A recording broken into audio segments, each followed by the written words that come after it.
All right. Welcome to the New Corner After Dark. We're not only talking about all things independent comics, but everything comics. I'm Mikey. I'm Rebecca. I'm Seamus. And today, we're back in another episode of the New Corner After Dark, episode number 54. And we have a special guest again, of course, because he begged me to do this with us especially with this topic that we're going to talk about. He's making you look like a beggar. Get these beggars out of here. Get these beggars out of Get here. these beggars out of I here. didn't see Odyssey yet.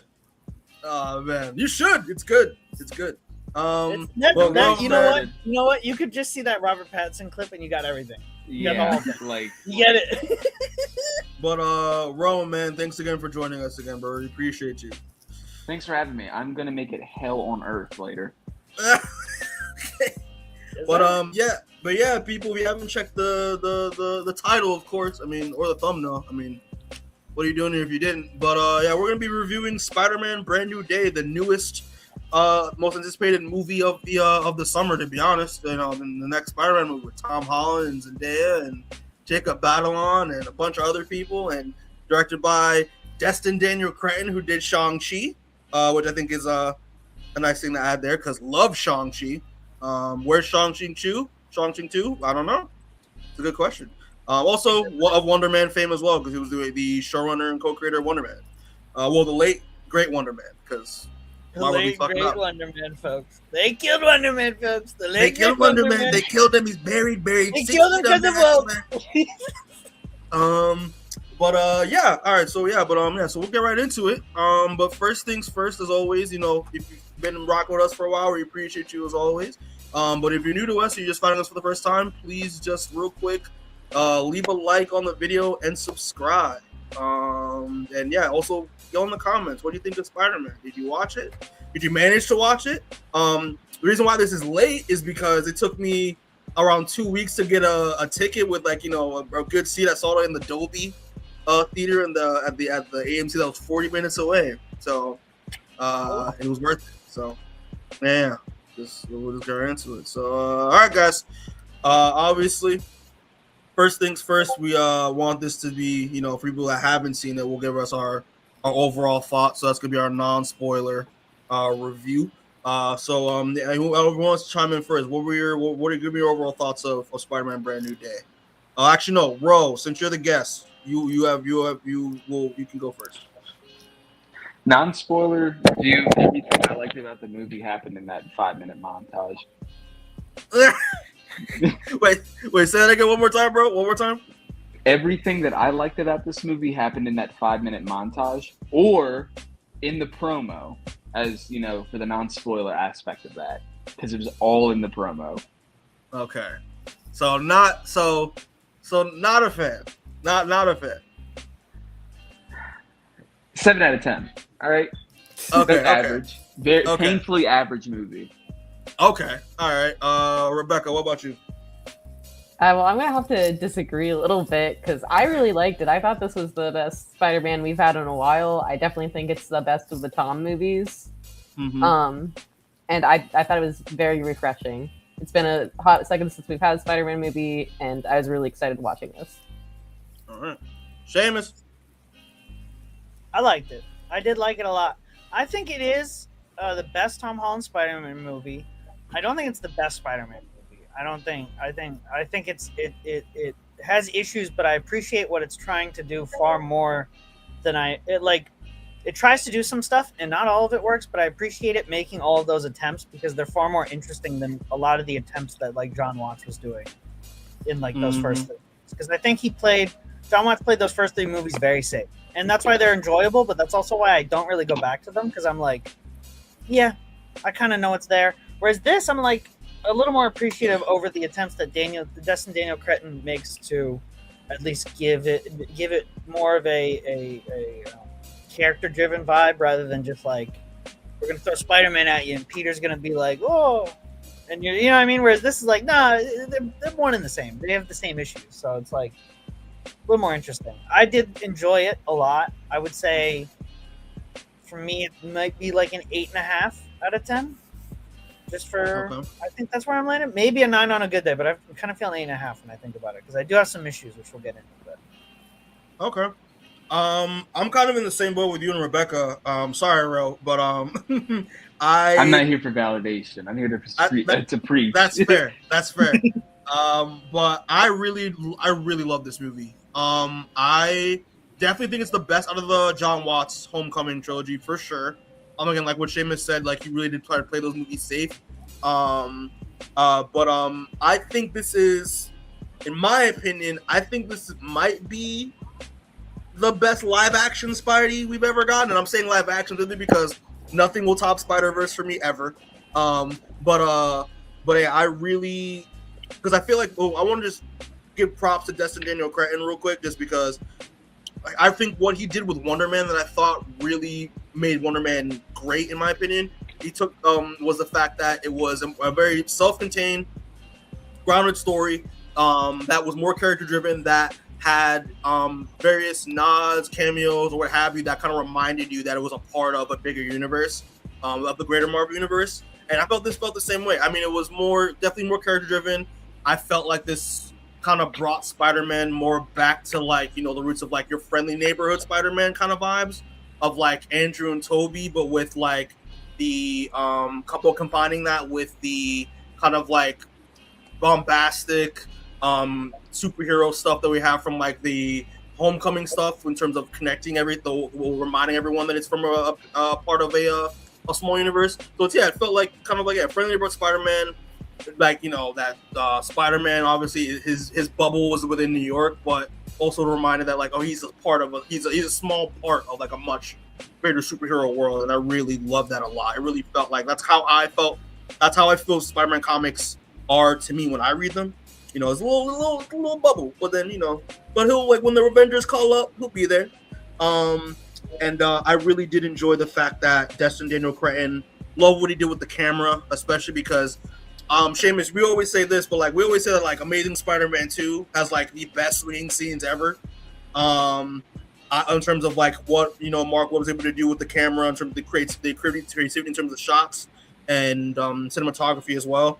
I think this is up there, or maybe even tops it, in terms of like what Destin Daniel Cretton does with the camera, the creativity he takes with his shot choices. A breath of fresh air, like literally a breath of fresh air since Amazing Spider-Man, because again, John Watts' Homecoming trilogy again felt very like factory made, if you know what I'm saying. Like it felt like very like Kevin Feige was like, hey, we're gonna give you a guidebook of all the shots you need to have in these movies.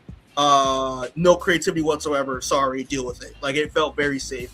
And I love how like there was a lot more creative freedom with the way this movie looked, the way this movie was shot, the action scenes. I thought it was great. It literally was a breath of fresh air, and took me back to like the Andrew Toby days in terms of the way they do direction. I really loved it, and I feel like a lot of this stuff was filmed practically too. Like, well, there were some practical elements to it, a lot more than like just the CGI we're used to in the Homecoming stuff. But yeah, I really enjoyed it, man. I gave this. I remember when I watched it, I gave it like fresh out. I gave it a 9 out of 10. But when I gave it time to marinate, I'm gonna give it like an 8.5 as well. I do have my nitpicks and my problems with it. We'll get into those as well. But yeah. But it might be my favorite, especially when it comes to the character-driven narrative. I thought that was the best part about it. Shout out to my boy Ellen, aka Webster Style Mag, bro. Guy, he's a fragrance god. He's a fragrance connoisseur. Y'all need a good fragrance. Follow him. Good stuff. And also he does great interviews as well. It smells good. Yeah, he smells good and gives great interviews, man. Actually, I did an interview with him at BlurCon. Shout out to him, bro. Appreciate you, bro, for coming through. But yeah, that's all I gotta say on like non-spoiler stuff. Anything else anyone wants to chime in before we get into the spoiler section? No, I'm good. All right. As always, people, I mean, if you're unaware, yeah, so we're going to get off of the spoiler section. We're going to go in the non-spoiler territory. So if you haven't seen the movie, please. I know it's difficult. Maybe there may be some tickets open now. Maybe some seats open now. But yeah, watch the movie first, then come back and join in on the discussion. Because, again, there's a lot of good shit in this movie that you want to be surprised with. So, without further ado, so we're going to go on to spoilers in 3, 2, 1. Spoilers ahead, and just for good measure, we'll drop a clues bomb real quick. Okay, so I'll give y'all dealer's choice. Do you want to do negatives to get out the way, or do you want to do positives first? I'd say positives. Positives? Yeah. I'm going to give this movie a beating. I don't think you guys are ready for it. Actually, no, we should do that first because I feel like we're going to have more positives and stuff when we talk about the characters and stuff during the character breakdown. So we'll do the negatives first to get out the way. Again, Ro, since you're the guest and you have a lot more bad things to say, I feel you have more negatives than we do. What I'd say. What happened? The floor is yours. I guess there's like no consequences. Like, okay, for starters, I'll start with what I said earlier about the promo. I think way too much of this movie was revealed in promo, and like, I think all the cool parts, at least with him fighting like, you know, the crime level, the smaller, you know, I think this movie was just played to be like a crime boss sort of fight movie with the Hand being there, kind of like giving Shadowland vibes a little bit. We had, you know, kind of like a Mr. Negative sort of aura from the damage control head. And then I guess I'll just move past that part. But there's just so many aspects of this movie where I wanted it played up more, but it didn't like commit the whole way. Like with the whole spider molting and, you know, the evolving that he was going through, I just think like you'll watch Neogenic Nightmare, like chapter 5, I think, of the 90s Spider-Man series. It's where Punisher jumps in. And you'll think they'll snatch that whole script, and they do absolutely nothing cool from it at all. And it's like, I didn't watch Punisher One Last Kill, but why have it be titled One Last Kill when he's going to kill a kid in the next movie? I have no clue. And I'm not going to go back and watch it because I didn't watch season 2 of The Punisher, so whatever. You don't really need to. Yeah. I'm cool. Frank's character has been stuck in the same wheel well as Daredevil season 2, and I say that as he's one of the more like interesting parts of this movie. But lastly, I guess my main point is, why is Jean Grey the antagonist? Like, I really don't understand that, other than to set up later stuff going on and making Peter the creator of inhibitor chips and stuff. I'm just like, there's so much going on here where it's like, in the 4 years that Peter Parker was moping around missing MJ, I'm like, you know, Steve Ditko's Spider-Man or Sal Buscema or anybody, he should have been out here, you know, stopping Black Cat, talking to Glory Grant. There's no Daily Bugle involvement at all. Can anyone tell me where Tom Holland gets his money from in this movie? That was one of my biggest nitpicks. Was like they don't say how this dude gets his money and how he can afford this shit. And lastly, Peter Thiel Parker, bro. Why is he using AI to surveil the whole goddamn city? I'm like, cool, whatever. Now it could have been cool because, you know, Spider-Man talks to himself in his comics and all that, so he naturally is narrating to the audience. But it's just like they're normalizing mass surveillance. They're having him be an AI jockey. I'm like, Spider-Man's always been like tech bro, but in sort of like a Robin Hood way, where it's like it's all junk and stolen, rather than, you know, he still has an AI bot and he's still sewing I don't know. They played it up so well at the end of No Way Home, just to do like an Iron Boy Jr. sequel in this movie. The thing is, like, that's the thing with just pick it back off of that. I think there was a little less of that in this than in the previous movies, because that was my biggest problem with at least the first 2 movies. I did not like the whole Iron Boy Jr. thing a lot with Peter. A lot. I hated it, actually. So I thought we got a little less of that in this movie, which was why I liked it. I like a teched out Spider-Man. Like, I like Superior Spider-Man. I like All New, All Different, where he's like a tech mogul, but like there's no Horizon Industries. You like the Peter. You like the Parker Industries Peter. I don't mind it. I feel like it's a natural progression for his character. Yeah, I know. If there was any such thing in these movies as natural progression for their characters, I think the most natural comic Peter progression was when J. Michael Straczynski had him teach in high school. Like that's teaching right. is nice. I feel like he can still do that with her. Youth but outreach. still. Well, I'll say this real quick, Rose. Since you didn't watch One Last Kill, just shameless plug, just watch our clip of me and Seamus like analyzing One Last Kill because that was a good critique. I'll say this when it comes to what you're talking about with you didn't think they went far enough, especially when it comes to like I know you're going. You're probably going like Man Spider, right? This is a Disney movie at the end of the day. Disney's a bunch of pussies, so like they're not gonna. They care more. They care too much about the kids. That was one of my nitpicks as well. So like, I really wish they went full Man Spider. But again, I don't think the audiences are prepared, especially for normies. They're not ready for full Spider-Man body horror yet. They're not ready for that shit. I didn't think we were gonna get like actual body horror in a Spider-Man movie because that wasn't gonna happen. But at the same time, this isn't even like a negative. I was surprised they didn't go more like Man Spider with it in the movie. I thought we'd get a little bit farther there. You know what I would have done? I wouldn't go like full transformation. Maybe like grow a little hair, like some claws or something like that, or maybe like something. But I at least wanted the 6 arms.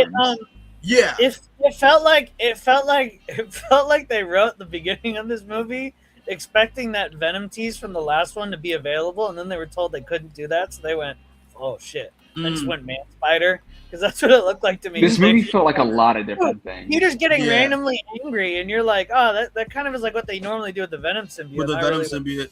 Like, Man Spider, he goes crazy.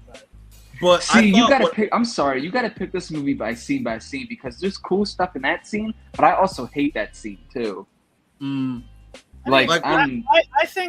don't think you're entirely wrong with a lot of your criticisms of the movie.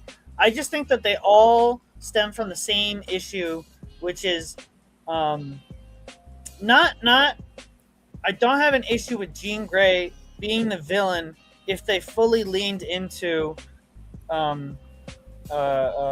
what's his name, the damage control guy, Mr. Milchick. Yeah. They fully leaned into Mr. Milchick being like if they leaned into him being way more anti-mutant and then tied that into Jean Grey and had Jean Grey, they're just like, no, yeah, she's a mutant, and of course mutants can be born anywhere, so they're the most dangerous of all, and so damage control's job is to prevent damage from being done, so we should just hunt all the mutants. You know what I mean? Yeah. And have damage control be like the first anti-mutant organization, and then Jean Grey, you tie that into her story where Spider-Man's like, oh shit, she has to hide who she is because of discrimination, and meanwhile I'm just choosing to hide who I am because I'm like scared of like confronting my feelings. And I think that would have tied it together just a little better, where you would have been like, okay, that's why she's in the movie. Whereas instead they do like a half-ass version of that with like scanning her brainwaves and stuff. And I was like sitting there going like, at the part where they're like, we're gonna scan her brainwaves while she does psychic shit, I was like, this seems like kind of weird. Like it just doesn't really make too much sense. But like I think that most of the stuff in this movie does work. It's just the criticisms I have with it are more of just like Jean Grey not fitting with the rest of the movie. And whenever she shows up, it's not like she shows up as like a force of nature that disrupts the movie. It's just like, and now here's a Jean Grey section, and then we move on. You know what I mean? And you're like, okay. And then at the end, they try to tie it together, but then tying it together never really comes together. So it all just feels a little like there's 8 parallel subplots going on, and at the end, only 2 of them really meet and resolve, and then the rest they go, I mean, me personally, I wouldn't have had Jean Grey in this film. I felt it did feel out of place, but I was like, you know what, I'm gonna rock with it and see what they're doing here. Even though I did feel that, like, they were kind of making feel like, Jean, for the first half of the movie, like, felt like she was the antagonist, but then the second half, I was like, oh no, but they're still doing the thing that they have been doing for a while, and not in some of the MCU movies and TV shows. Like, oh no, damage control is still like, there's still like the overarching, like, there's still the overarching problem, you know, and it probably will continue to be the overarching problem without the rest of the MCU going forward, especially when we get to like the inhibitors and all that stuff. So, and I was gonna say they were weren't they literally hunting Miss Marvel in her show because she was a mutant? Was that not a thing? She was hunting. Like, why didn't you just? No one watched Miss Marvel on that. This one. I watched Miss Marvel. Just saying. Same here. But she on it in this one and went like, actually they don't know what mutants are, and actually they're hunting her for her brainwaves because she's different. And you're like, but just say she's a mutant. Who gives a fuck, man? We got Deadpool and Wolverine. You guys were perfectly fine making references to like Wesley Snipes' Blade, but now all of a sudden saying mutant in a Spider-Man movie is like a bridge too far. It might confuse the audience. It's like, dude, you already got Hulk running around for no reason. Just go full X-Men. Who cares? You're and doing the thing is, like, literally, Destin Daniel Cretton did Wonder Man. Damage control was a big part of. We're the antagonists of Wonder Man. So like it's literally like, so like that's what I thought. Like, okay, like you know, it's like, yeah, Jean is the apparent antagonist of like the first half, but then like the overarching like continuous problem is the fact that damage control is becoming worse and worse. The more we're learning more about them and more and more stuff, which I appreciate. So I was like, okay, bro, damage control has been around for 10 years. Like another problem, like me trace back to Tony Stark. I'm so tired of them. Like, can we get the Wrecking Crew already, or can we just? We did get the Wrecking Crew. We got them in She-Hulk. Oh yeah, that's right. Well, the real Wrecking Crew, I guess.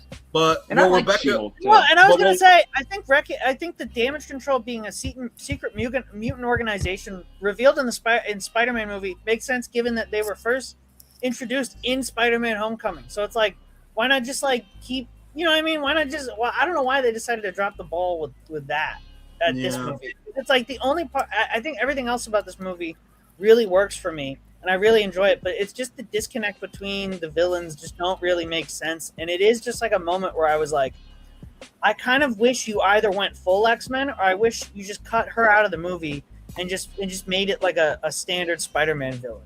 And then did what you do with the Homecoming movies and be like, we're just going to get a good actor to ham it up for a couple scenes as a villain. And then, you know what I mean? I think... go ahead. Yeah, Rebecca, go ahead. You go. I was going to say something I think too, and we talked about this off screen briefly, is everyone more or less knew it was going to be Jean Grey coming into the movie. Yeah. And I feel like having that knowledge, like, kind of hurts the movie because they do the like reveal of who she is so late in the game within the movie itself that it kind of feels like everyone is already like ahead of the game. Like, we're waiting for the plot twist to come. It's not really a twist at that point. It's kind of wild because when I was in the theater, because I was watching with my coworker Cody, shout out to Cody, and my boss CJ, and his son. So I literally I told him months ago that I was like, yeah, I think it's Jean Grey, and I feel that's kind of like this movie is kind of like reading comics a little bit. It's kind of a blessing and a curse because I could call it immediately because I told him like there's only 3 options really. There's only 3 redheads in Marvel Comics that people really care about. One of them's Black Widow. She's already in the ground. The other one is Mary Jane. That's already taken because of Zendaya. So Jean Grey's the other obvious choice. So it's like a process of elimination. And I was like, yeah, but I feel like for people that don't read comics, it must have been like a what? Like, you know. I don't think so because I saw everyone saying it was Jean Grey for like 8 months beforehand. And I think it's just a fault of the movie to try to make that a twist when it's like, you can't cast someone you can't telegraph it that obvious and then hinge the entire movie on people not knowing that that's who it is. Because it's like, of course, everyone's going to immediately go like, hey, I'm pretty sure that girl looks a lot like Jean Grey. Wasn't she in that show where she had psychic powers and she was a redhead? Wouldn't that make sense that she plays Jean Grey in this movie? And it's like, I think that's the leap everyone made before the movie. So it really... That's also fair. That's what I'm saying. I feel like if you don't know who Jean Grey is, that name's probably not going to mean anything into you anyway until you get out and you're like, oh, that's the Phoenix from X-Men, you know? But yeah, we had like 3 X-Men movies, you know? I feel like Jean Grey's in the public eye enough. Yeah. Well, I mean, 4 X-Men movies with her? Because we had Apocalypse and then we had... I mean, for people who like watch this stuff already, yeah, but I'm talking about like moms who've never seen a superhero movie. Let's not forget Dark Phoenix, G. Yeah. Yeah, that's the other... Yeah. I real quick before we move on, I gotta say my piece, and I think Rebecca knows where I'm going with this. I know exactly where you're going, and Seamus probably knows where I'm going with this. Yeah, I'll just say this real quick. My biggest thing that I had a problem with. I don't like that the hand is in here. I don't like how the hand is used. They should have been. It's either don't have the hand in here or just replace them with something. Use the enforcers or something. Like, I really did not like the fact that because the last time we saw the hand, at least canonically in the MCU, I guess, because now they're integrated in the MCU, was Daredevil season 2 on Netflix. No, it was the Defenders. Sorry, it was the Defenders. I almost took away your Netflix card. You almost got killed right I know. I checked myself. But like, yeah, it was literally like it was the defenders. They were pretty much dismantled. All 5 fingers of the hand were killed. Elektra was running them at the very end, and she got a building put on top of her. She's coming back in point against season 3, which is dope. But I really didn't I did not like the fact that the hand was like, you know, it's kind of like was a part of the montage of like all the one-off villains that Spider-Man faced. Also don't like the fact that Spider-Man faced the hand by himself because he has no connection to the hand. Daredevil does. It's anytime the hand is involved, it's usually Daredevil, Elektra, or Wolverine. Spider-Man is there just to help out. I remember he was a part of Shadowland at one point, briefly. I did not like the fact that the hand got beaten by Spider-Man by himself. I was like, where the fuck is Daredevil? I was hoping Charlie Cox would show up in somehow, because I thought the prison was the prison that they sent Daredevil to at the end, but it was just that the damage control thing. I was like, oh, that's where we're gonna see freaking Daredevil show up for a little bit and fight the hand with Spider-Man. Dope. Nah. Sorry, Mikey, that's good writing. I know. But I also didn't like the fact that the hand, once they were captured and taken by damage control, they just immediately worked for them. I was like, that's not how the hand would operate. They would take over the they would overrun damage control. They could do that shit with what, 6 ninjas? Are you kidding me? It's the hand. I thought that them working under damage control I thought that was the joke. Is like it's very obvious giant evil ninjas walking around damage control, and Spider-Man's like, and the damage control guy's like, we've reformed them, and Spider-Man's still like, okay. Like, I thought that was the joke, is that like it's very obvious Spider-Man's already seeing red flags being set off in damage control's offices, because he's like, they got the hand walking around, and they have a bunch of villain tech in there, and not telling us what they're doing with it. Like, I felt that, and I was like, you know what, that's fine. But again, I was like, I feel like it's just that's why. And here's also the thing. I assume Destin Daniel Cretton wanted his stunt team that he worked with on Shang-Chi and Wonder Man, which by the way is Jackie Chan's stunt team. His stunt team choreographed this movie, so it makes sense. Yeah, I thought I saw him. I thought they just debunked that. But they said Jackie Chan. Yeah, I was saying I think Destin Daniel Cretton just wanted to have his stunt team be able to show off, do cool shit, which I get. But I'm just like, if you're gonna use the hand. Oh, sorry. No, go ahead. I was just gonna say, I was okay not having Daredevil in this movie because I already felt like we were going a mile a minute, and there were like 700 things they were throwing at me in this movie. And I think having a Daredevil sequence too, it would have been so quick, and I would have been like, okay, cool. And then you know what I mean? It just would have been like a promo for Daredevil season 3, which we're already getting in like 7 months anyway. And it's like, I'm good waiting for that. I'm okay not having, you know what I mean? Because complaining about seeing more Daredevil, blasphemy. I'm not. I'm complaining about getting a shittier version. It would have been set up better than X-Men. Spider-Man movie that'll make me go, I really, you know what I mean? I'd rather not get it and have the cool idea in my head forever than get it in a very mid version that makes me go like, ugh. I don't know if I needed that. Like, wouldn't it have been sick if like he had the jump, like Louis from like the Zdarsky run, where he had the jumpsuit and like the little mask, and then like I feel like this half of this conversation said, would it be cool if this movie was completely different? Like, yeah, I feel like we can only complain so much about like what the movie's not, you know, like you can a little bit. That's what I'm saying is I don't. The only issue I have with what the movie's not is the weakest aspect, which is the villain. I wish the villain was different. Everything else about the movie, I'm completely fine with, honestly, and I enjoy a lot of it. I fucking, you know what I mean? I just think that if you're gonna sit there doing that and going like, I wish this happened, I wish that happened, I wish it was different. Like, sure, I think if you wanted to rewrite it in ways that might make the emotional beats hit harder, sure. But like, I think throwing Daredevil in there at that point, you're just gonna be sitting there going like, okay, now Daredevil's here. How does that tie into like Spider-Man's character? All I'm saying is, I get it, and also I like the kind of thing where it's all like all these like they handle like young kids, like these are like the remnants of what's left of the hand. I'm assuming after they disbanded in season 2 of and the Defenders.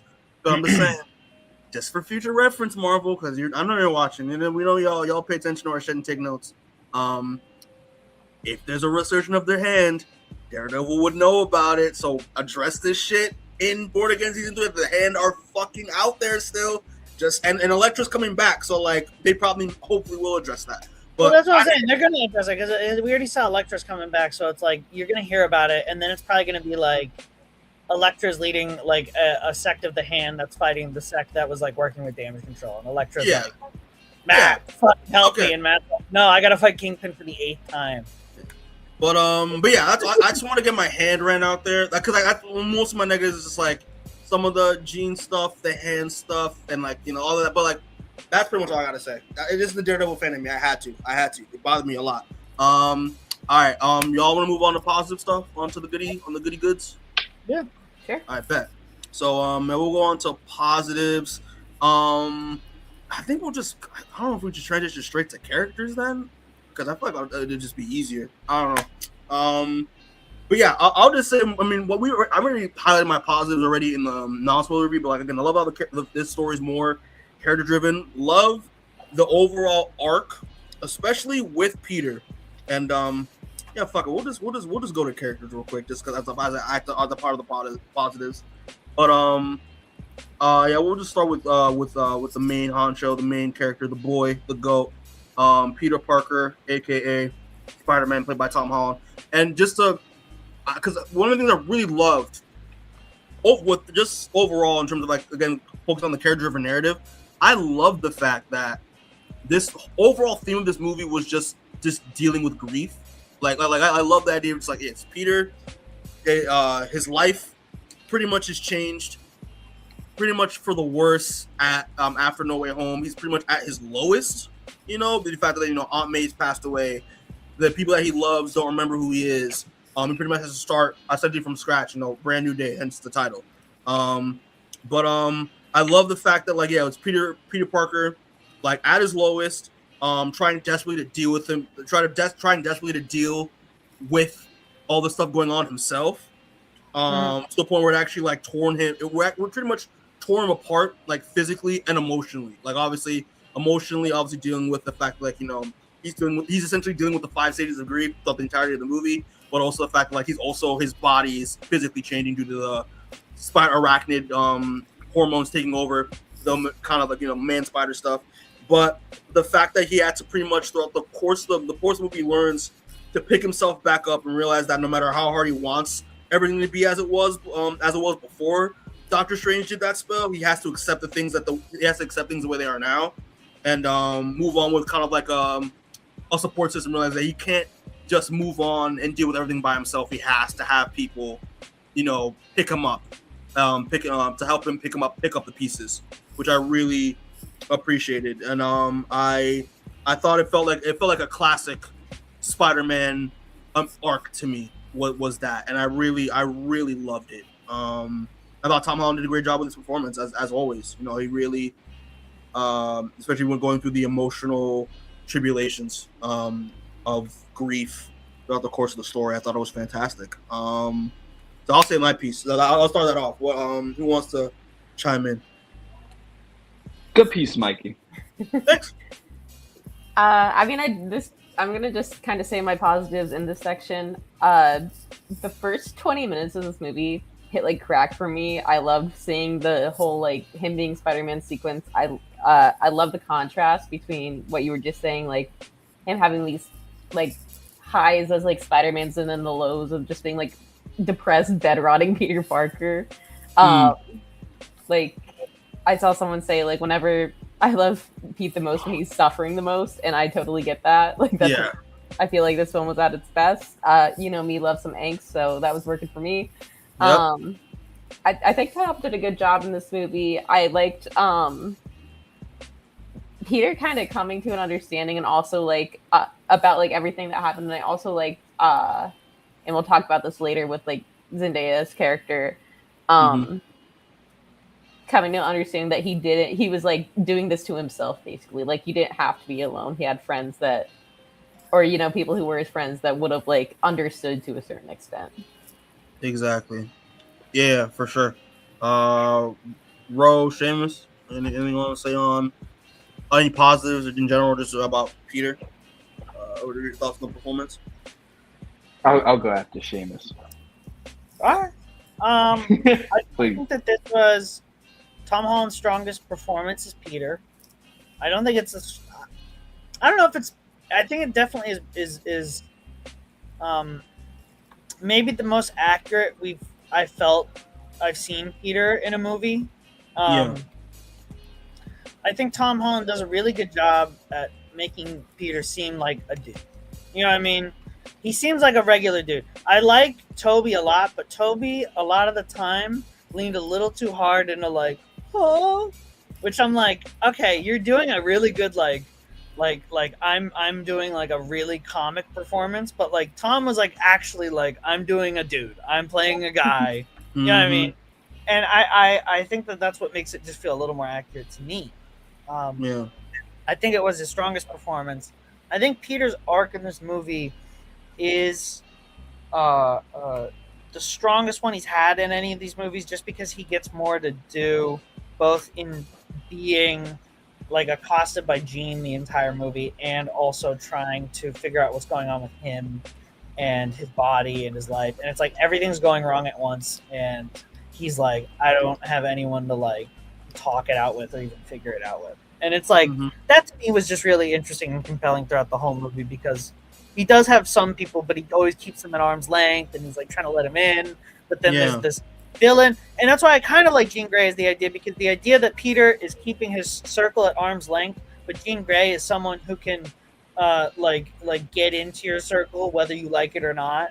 You know what I mean? And discover stuff about Peter. I think that aspect is super interesting. I just was like, maybe we could have picked literally any other psychic villain or anything. You know what I mean? Like, yeah, let's throw Dr. Judas Traveler a bone and make him like a psychic therapist that Peter talks to. You know what I mean? But that again, the villain's the only thing I have an issue with, and Peter's relation to Jean doesn't work for most of the movie until the end, where he lets her memory of Aunt May. I thought that was the part. From then on, it worked really well for me, and I was like, I really like it. But for most of the movie, I was like, I'm not really fucking with this. But yeah, I like him. I love that he has a bit more of an accent in this one. I know. I heard it. New York accent. I was like, yes, sir. As a fellow Queens kid, I love that he amped it up a little more. I thought it was great. Yeah, Ro, you were saying? No, I like his Spider-Man suit. I think this is the best it's looked for sure in live action. And I think the physicality is there too.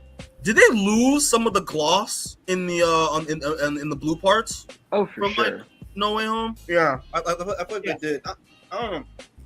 I thought the suit was amazing though. I thought it was great. No, it was fantastic. It was spectacular.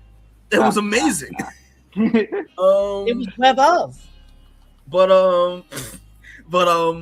I'll say this because I was gonna say this earlier when it comes to like the whole man spider thing. Well, shout out to Marvel Rivals. I love this fucking skin in Marvel. Like, is this legit skin in the Marvel Rivals? Shout out to Marvel Rivals now. Marvel Rivals. I got that. I got the brand new day skin though. I use that one now as my main one. Okay, I got you. Yeah, no, I love the way this man spider design looks a lot. But the way I would have done, again, because we're talking about how like they couldn't go full man spider, which I understood, but I wish they did. What I would have done was, I love that shot in that scene where like where he does the thing from the other, where he gets out of that cocoon, which I thought was really cool.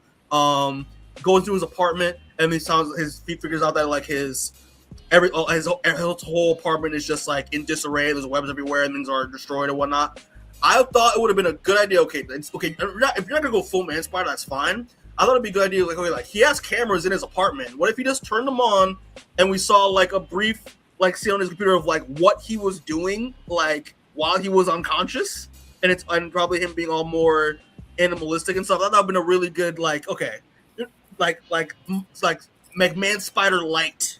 No, I mean, I don't know what you're thinking about that. The way you just described that, you're just describing Spider-Man 3. Yeah. It was just like I wish we got like something like that, where it's like, yeah, like he just turns on the camera on his computer, and we see like a little brief like instances of like, what he was doing while he was unconscious. The only interesting thing I think that they could do with that ties into the story is if they made him actually not be man spider and he goes out and he's like a freak spider that fights enemies, but like if they made him like an actual spider, like because like his spider transformation in this is like 100% like just like a straight up metaphor for him having just like a free, like just the worst mental health right now. 100%, which is why I don't like how he gets over it. He's just like, but what I'm saying is, I think it'd be cool if when he transformed into Man Spider, it was like more of a metaphor for when your mental health's really shitty and you don't do anything but like stay in your room and freak the fuck out. You know what I mean? And he becomes Man Spider, and all he does is just stay in his fucking room. You know, like spiders do, where they stay in their little hovel until someone pings the web, and then they run out and they're like, what the fuck's happening? I think that they did that with him, and that could have been good for like a new girlfriend character too. You know what I mean? You needed another girlfriend character? I'm tired of Zendaya. I'm sorry. Yeah. I'm so tired of her. We've had 3 movies of her just playing the same monotonic. And then even in this, the most interesting part is when Jean takes over her. Anything where she's just being Mary Jane is just like, and I love Zendaya as an actress. I'm just like, I really want like his Gwen Stacy to come around. Hell, give me Silver Sable. I don't even care. I'm like, if you're not gonna play interest of Spider-Man Silver Sable. I don't. That's how badly I want a difference. Like I want something so different for these movies, and I'm talking negative. Sound exactly like. I think you sound exactly like my fucking man Joe Quesada right now. I'm getting real scared.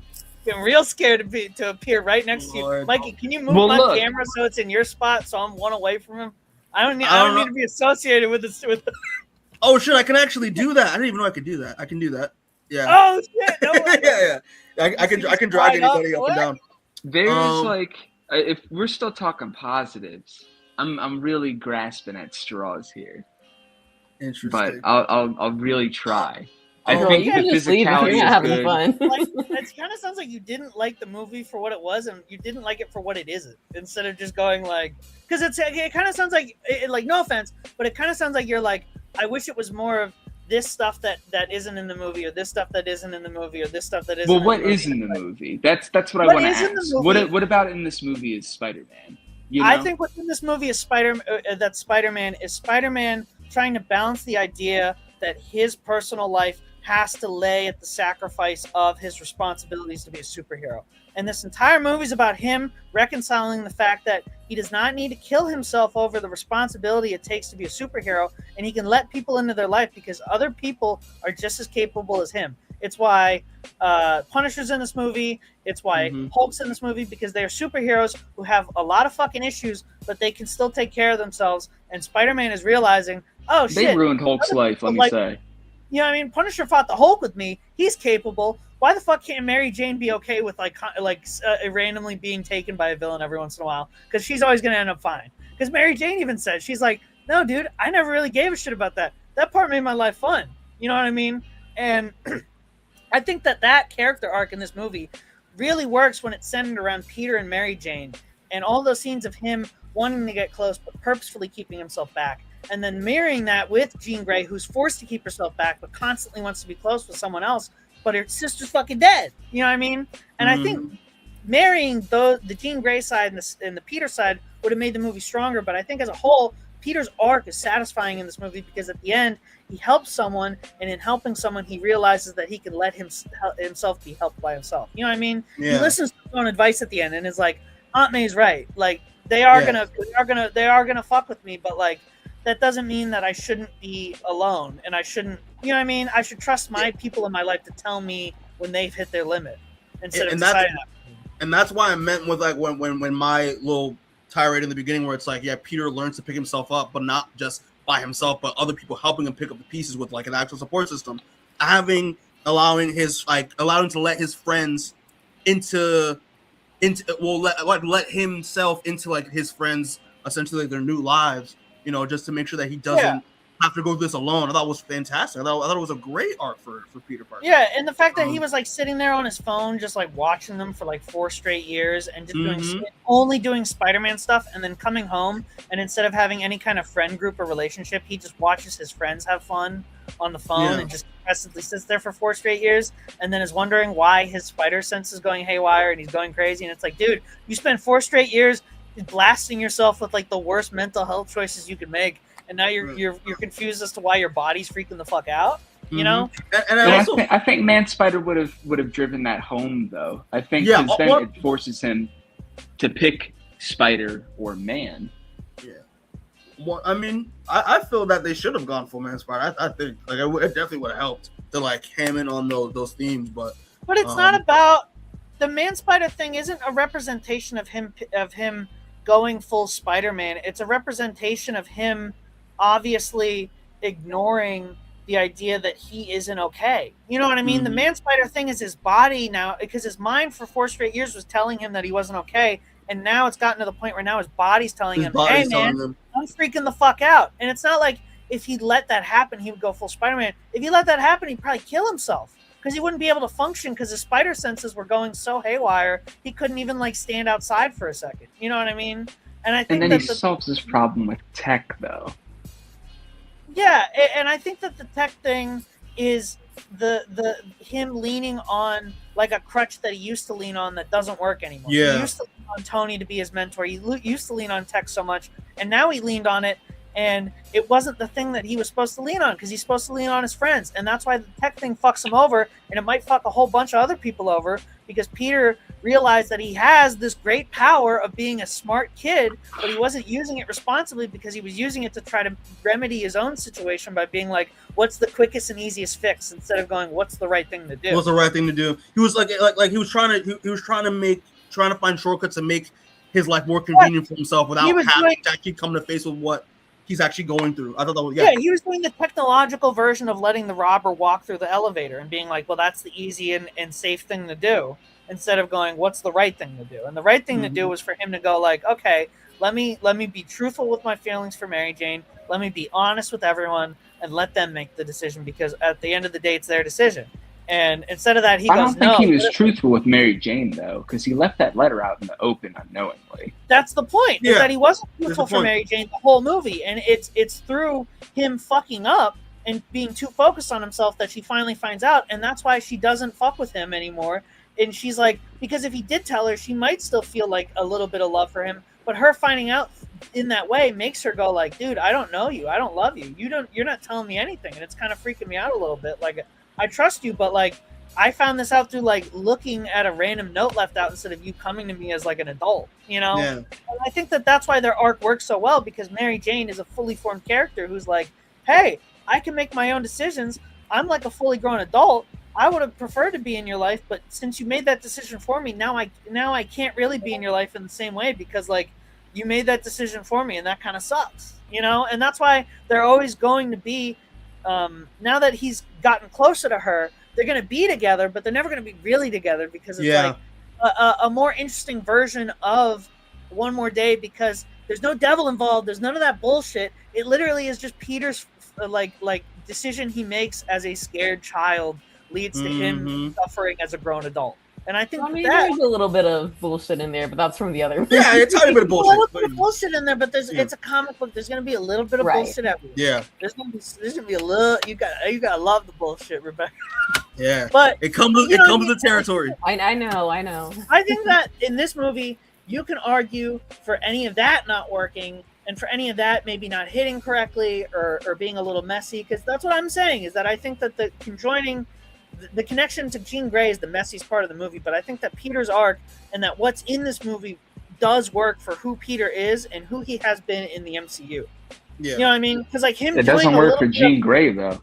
I'll say that. It doesn't. That's my biggest issue of the movie, is that it just doesn't connect to Jean Grey very well, and the section where it does work is so small and so quick that the movie's over by the time it starts working.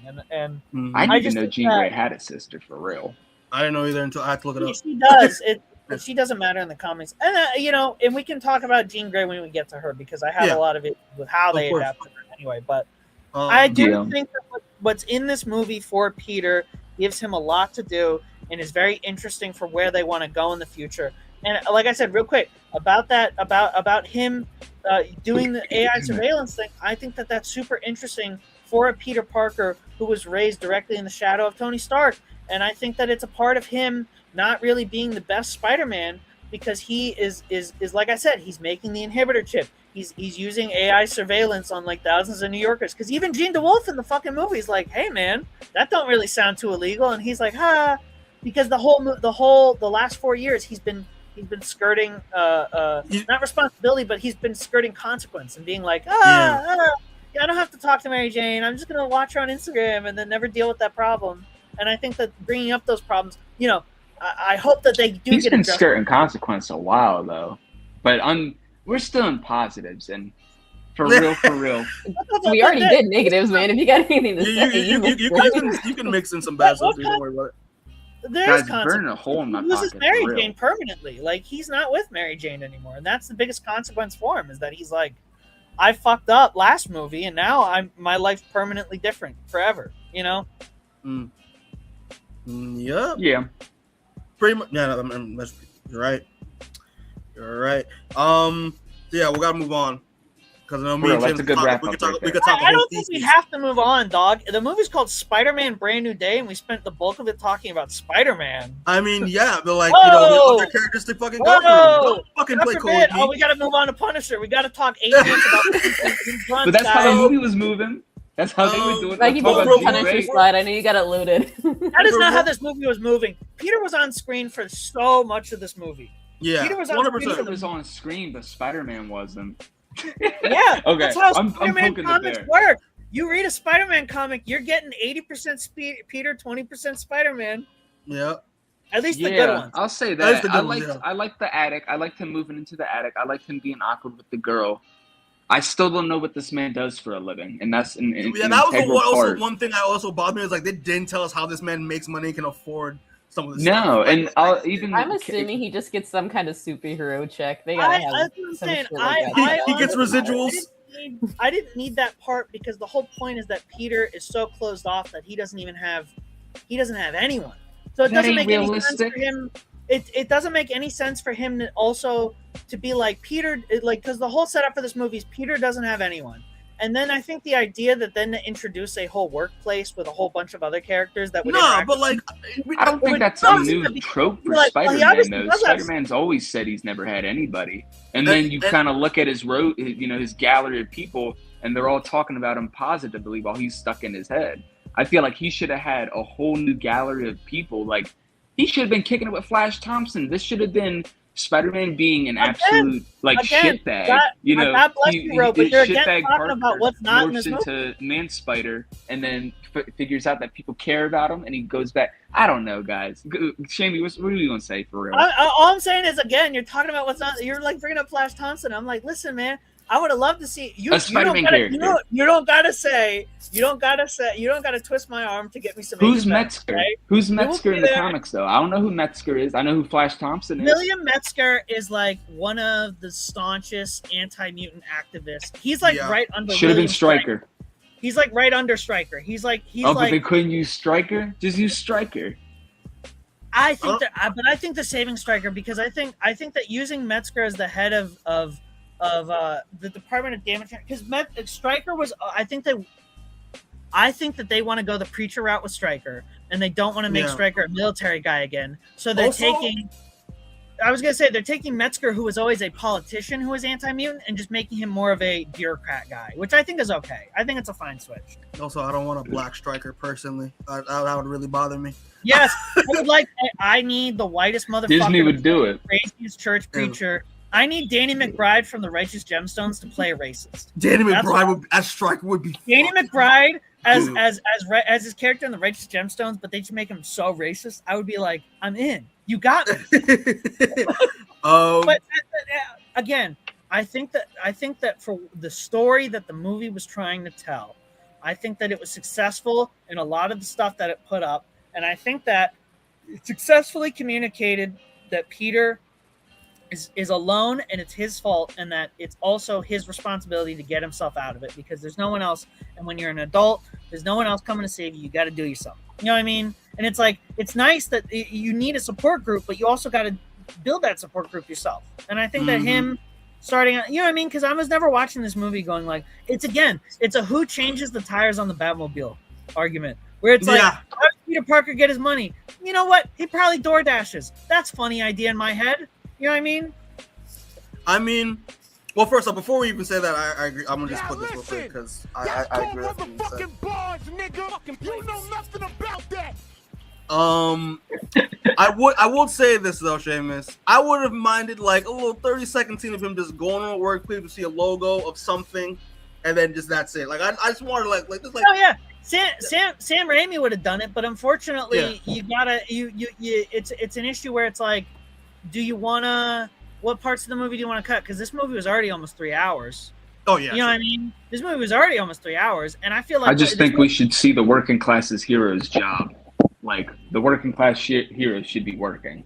Spider-Man's working class hero. I'm not saying you have to go through a whole like 5-minute scene. I just want like a 30-second little blip and going. I think I'll just need to watch Spider-Man 2 again. Yeah, just watch Spider-Man 2 again. Because it's undefeated. The whole point of this Peter is like.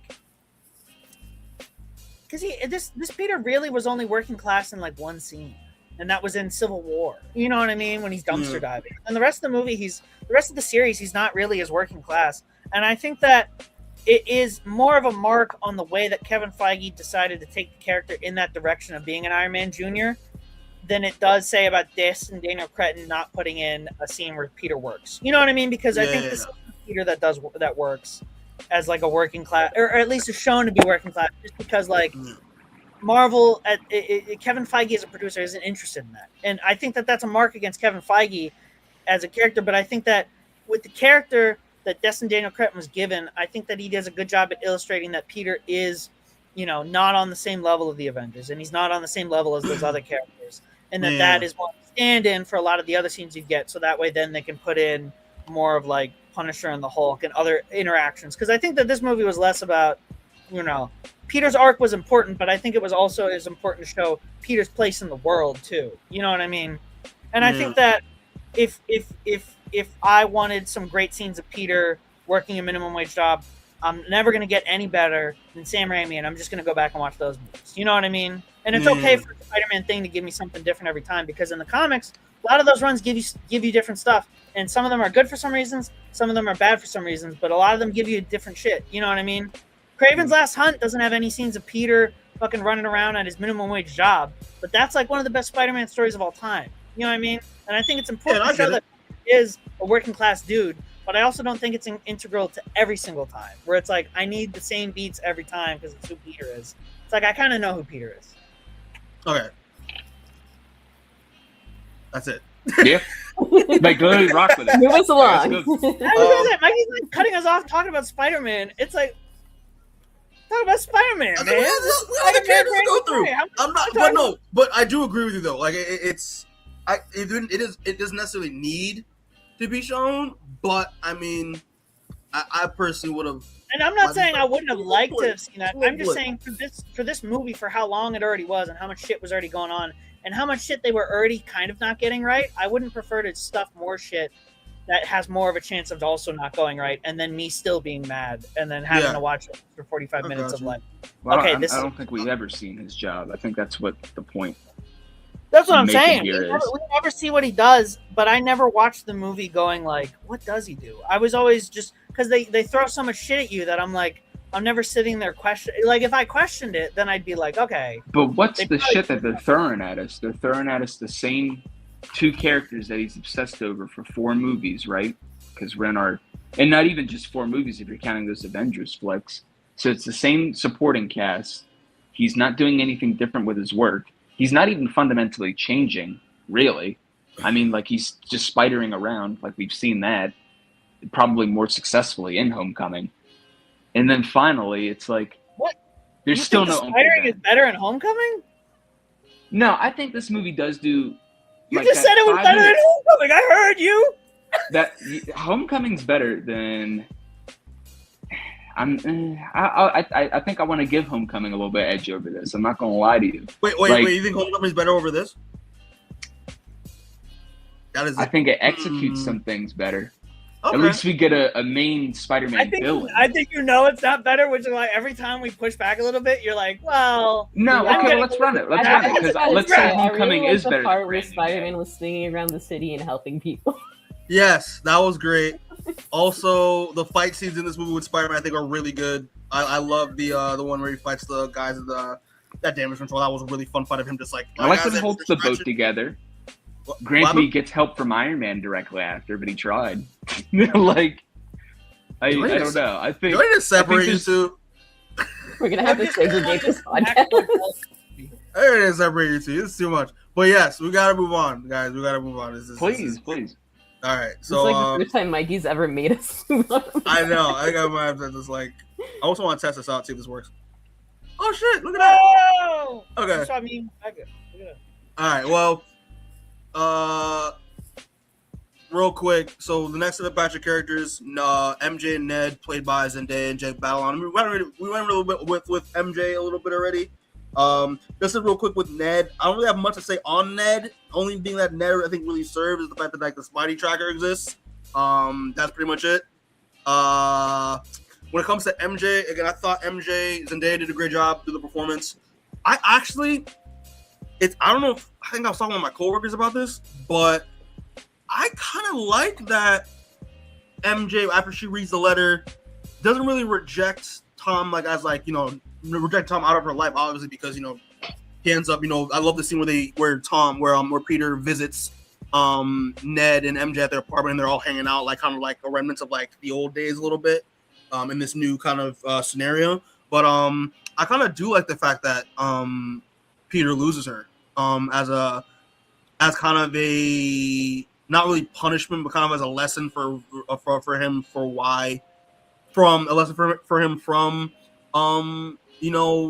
not dealing with things that the right way. I thought that was really interesting, and also kind of leaves. I think, in my opinion, I think the next movie, if we do get another movie, I think MJ will I would prefer MJ just stay the supportive friend and just have Peter find somebody else. I think it opens up the door for Peter to have another love interest down the line. Black Cat, Gwen Stacy. If they do a whole new supporting cast in the second movie, I'll be fine with that. If we stick with Ned and MJ, then I'm gonna have a little bit more of a problem because I'm gonna be like, okay, but they can't really grow from here. You know what I mean? Yeah. No, I'm just saying in terms of I'm fine with MJ and Ned staying as like the supportive friends, but as a love interest, I think it opens the door for maybe add one or two new people, and then I'll be like, okay, you know what I mean? And then in the next one, if he has a new job and he's doing all that shit, and then they introduce all that, I'd be like, oh, they do. Can you imagine? Imagine next one he works at the Bugle, and now they do the whole Hobgoblin fucking arc. Ned, I'm still waiting. We're all waiting for freaking Ned Leeds to turn the Hobgoblin. Let's Spider-Man 12. There's I think you ain't being genuine and you know it. You don't want to see that. I don't want to see that shit. No, I was gonna say they do Phil Urich. Oh, they do Phil Urich as Hobgoblin? Yeah, they do Phil Urich Hobgoblin, and everyone thinks it's Ned, and that's the bit of the whole movie. That'd be funny. But yeah, I really did like MJ. I loved the scene. We'll do that little bait and switch where we think that like MJ remembers who he is. They have that kiss, but then no, it was fucking Gene controlling everything. The other time I was like, ooh, that's diabolical. And then obviously Zendaya, being a good actress that she is, kind of played that deceitfulness and that kind of like that deceitfulness and that tauntiness very well when Gene is possessing her. Should we mention real quick? 'Cause I have him in the corner. That dude was Paul, right? Like, can we like agree? I was waiting for them to have some stupid fucking throwaway line about that, and then see it all over Twitter, but it didn't happen. Yeah, it's not actually Paul, because even the actor himself was like, my character's name is Paul. I do date MJ. I'm not that Paul. He goes, I saw him say it. He was like, if I was playing that Paul, I wouldn't have accepted that role. And I was like, that's so funny that he's in, but. I would have. He's adamant. He's like, no, I'm just a guy named Paul. It might be a reference, but I'm not playing that guy. They don't say his name. For 5 seconds, it doesn't matter. Yeah, they don't say his name. I don't think, and I'm pretty sure this is the actor who played Ezra in Ahsoka. In Star Wars. I think it's the same dude. Yeah, he looks a little different when he's like shaving and all that stuff. But yeah, I thought I was like, is this Paul? I'm gonna say it's Paul, but like. I find it funny that like they didn't mention it. They didn't mention him by name. Yeah. I feel like they kind of did that because they knew it would piss people off. Yeah. But yeah, I don't really got much else to say on. I thought MJ was great. I thought Ned was Ned. You know, like I didn't really do like the fact like the remnants of like, okay, yeah, even though the spell was pretty effective there because of the fact that Ned has known Peter his whole life, even though they don't remember the fact that him and MJ have that kind of connection, even though we basically lose MJ in this. I do like the fact that there are remnants of the spell kind of breaking just due to the fact that, like, you know, they've been in Peter's lives for so long, especially at the end where they do the handshake literally out of muscle memory. At the end of this, when Jean does her like fucking brain blast or whatever you want to call it, that like, oh my god, suddenly I remember. I thought they were gonna pull one of those. I'm honestly glad they didn't. I think it's kind of because the ending, it's kind of implied that like they leave the door open that they could start to remember. Yeah, either the spell is just that was ambiguous. That was like it was intentional because I was telling my coworkers too. We're like either like Peter now being involved in their lives, introducing himself,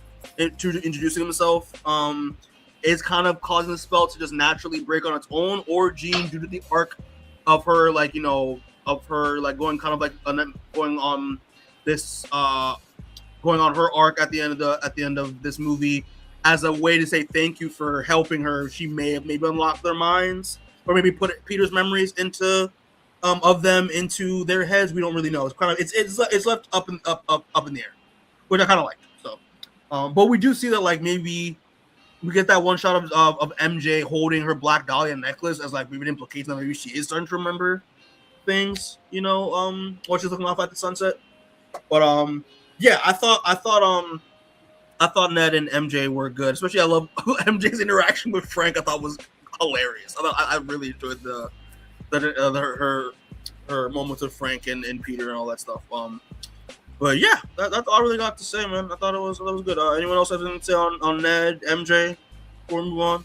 I think you mostly summed it up. Ned's kind of Ned. He's not bad, but yeah, Ned's very ganky. He's very ganky. Yeah. Zendaya as MJ, I really liked this movie. I really liked that scene with the letter. I liked that she was like, listen, I don't know you like that, but I can tell that I was important to you at some place, so I can still leave the door open a little bit and we can kind of see where it goes. I thought all that was great. Other than that, I don't really have too much to say, but yeah, I enjoyed her in this. Yeah, I will say this though. I did really like the fact that when she mentioned after she read the letter, they're like, oh, and Seamus mentioned it earlier, the fact that I felt like she had every right to react the way that she did after reading that letter, and the fact that it kind of hit home that Peter's like, he's not gonna get. Peter was really doing this for himself. He wasn't because he wanted things to be the way they were so badly that he was in denial of the fact that he was in complete denial again because 5 stages of grief that things will never be the same again. And I love the fact that she acknowledged that you kind of took you took my choice away from me, which I thought was very valid and very kind of very mature for a character to realize that you could have eaten. When she recognized him from the ice cream parlor at the coffee shop or the ice cream parlor at the end of No Way Home, like you could have if you've done this, if you had the balls to actually do to let us read this ahead of earlier then, instead of just thinking about thinking about yourself, this could have gone a little differently, but the fact that I'd also like the fact that she referred to the fact that I'm not the same girl that you fell in love with, like the fact that she kind of referred to the MJ that he was describing as like another version of herself that isn't her. I thought kind of confirmed that this is over. I thought it was really well written, and I thought Zendaya did a great job performing that moment for sure. One other thing I want to say too while I'm thinking of it is I like too that like MJ says at some point in this movie, she's like, I could tell that something was like missing almost, but I never knew what it was until like then. I also like that aspect of it. Mm-hmm. Yeah, for sure. Yeah, I mean they could in the next appearance or whatever maybe imply that maybe those feelings are coming back, but I would like it to be like, no, she's just gonna stay friends with him and is gonna open the doors for another love interest of Peter's to come in, to keep it fresh. But that's just me. All right, so I guess we'll move on to you don't want to ask the other two people on the podcast. Oh, sorry. Yeah. Well, Seamus said a lot about MJ already. Yeah, Ro, Seamus, everything else you want to say on MJ, Ned? I thought most MJ Zendaya's ever looked was at that party scene. Yeah. Did it dye her hair red? Like a dark red? They did. Yeah. They did. I love that. I was like, there it is. They finally let her look like MJ, and it worked. And I was like, yeah, we're here. We're here. We got it. We made it. She finally looks like MJ. It took 3 fucking films. To Destin Daniel Cretton and the designers who were like, we're gonna give her red hair. Check. Yeah. I was gonna say again. I've said it before. I like her arc in this movie. I like that she doesn't take Peter back. I like that she still knows that she wants to get to know him, but she doesn't feel that way about him. Super interesting way to end that arc. I liked it a lot. Ned, just there to hang out. Glad he got a paycheck. Jacob Batalon's a fun guy. Yeah, shout out to. I did really like that scene where they're all chilling, like in the Spider-Man. When he's in the Spider-Man car, I thought that was a great scene. I think since Jacob Batalon's bald, I think every movie they should have been doing the bit that Ned has a new insane hairstyle, and it's just a crazy wig. Like every movie, Ned's going like, "I'm trying something new, guys." Like, that's funny. Listen, shout out to the CEO of Sex, man, doing his thing. Love it. Ro, anything you want to say on MJ, Ned? Or nah, nothing new for me. Fair enough. All right, so next character is going to be Frank Castle, aka the Punisher, played by Jon Bernthal. That's not the right one. Frank Castle looking really weird. That's not right. That's not right. That did not make a fucking thing for Jean. I made one for. I didn't make one for Jean. Never mind. No, we'll talk about Jean. This is Jean, played by. Getting about women again. Oh, stop it! We're not doing this whole narrative. We're not doing this narrative. I'm not a misogynist. But yeah. Something a misogynist. Actually, we'll go with Actually, no. Who's that? I know Seamus said a lot about Jean. Rebecca, do you have anything you want to say on Jean? I think you guys have covered a lot of it. I don't think she was the strongest antagonist. I think they could have worked the plot a little bit more to make her stronger, though I'm not necessarily against her being an antagonist in this. I do think her emotional core and her best scene is that scene with Aunt May and the, not quite a flashback, where she's getting that kind of validation that she was looking for. I thought that was really strong, and that was one of my favorite moments in the film. I liked it as well. Otherwise, I think she gave a fine performance. I'm not the biggest X-Men person in general outside the movies and some of the cartoons, so I don't know too much about her at this point, and I think it's too early to say any certain type of way, are we going to see her again in a new X-Men movie, or what's going to happen down the line, so I'm not going to speculate on that. So overall, I think it was a little bit of a weird choice for her to be in here, but I'm not against it, and I thought she did a decent enough performance. Mm-hmm. Ro, you have anything to say on Jean Grey? Sadie Sink did a good job. Do you want to play nice? Do you want to say, because we were talking about it off camera before, I think before Seamus got here, but do you want to say who you thought the villain should have been, the antagonist? I kind of agreed with you. I thought it was going to be Mr. Negative. Yeah.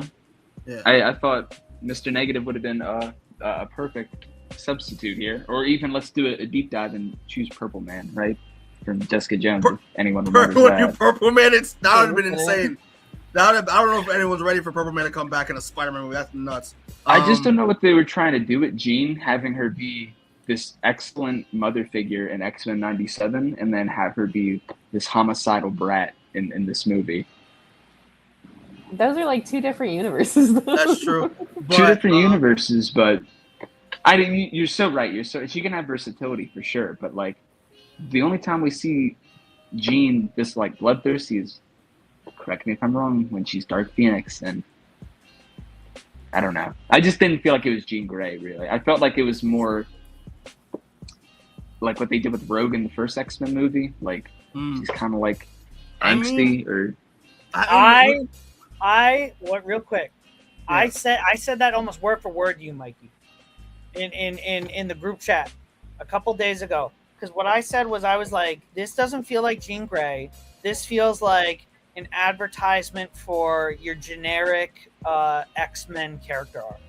It felt like 11 from fucking Stranger Things. They were trying to sell us. It felt less like they were trying to sell us on Jean Grey as a character, and more trying to sell us on the idea of this is what the next era of Marvel is going to be, and all the stories they're going to tell. You know what I mean? Mm-hmm. It was we're not giving you Jean Grey. We're giving you a character that has a name you recognize and is going to go through a character arc that you're going to recognize. And we're going to be like, if you want to see more of that, maybe check out X-Men, because like Jean in this movie, I don't know, it feels weird because the whole point of her becoming Phoenix is that it doesn't really come out of anywhere.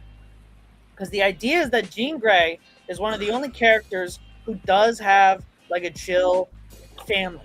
She doesn't have a family who's like trying to kick her out or like trying to be like, you're different, we gotta kill you. She has a family who's like, hey, you got some issues that we don't really quite know how to handle. You know what I mean? And so her coming from a good home and having a good support system is what makes her becoming Phoenix more jarring and shocking.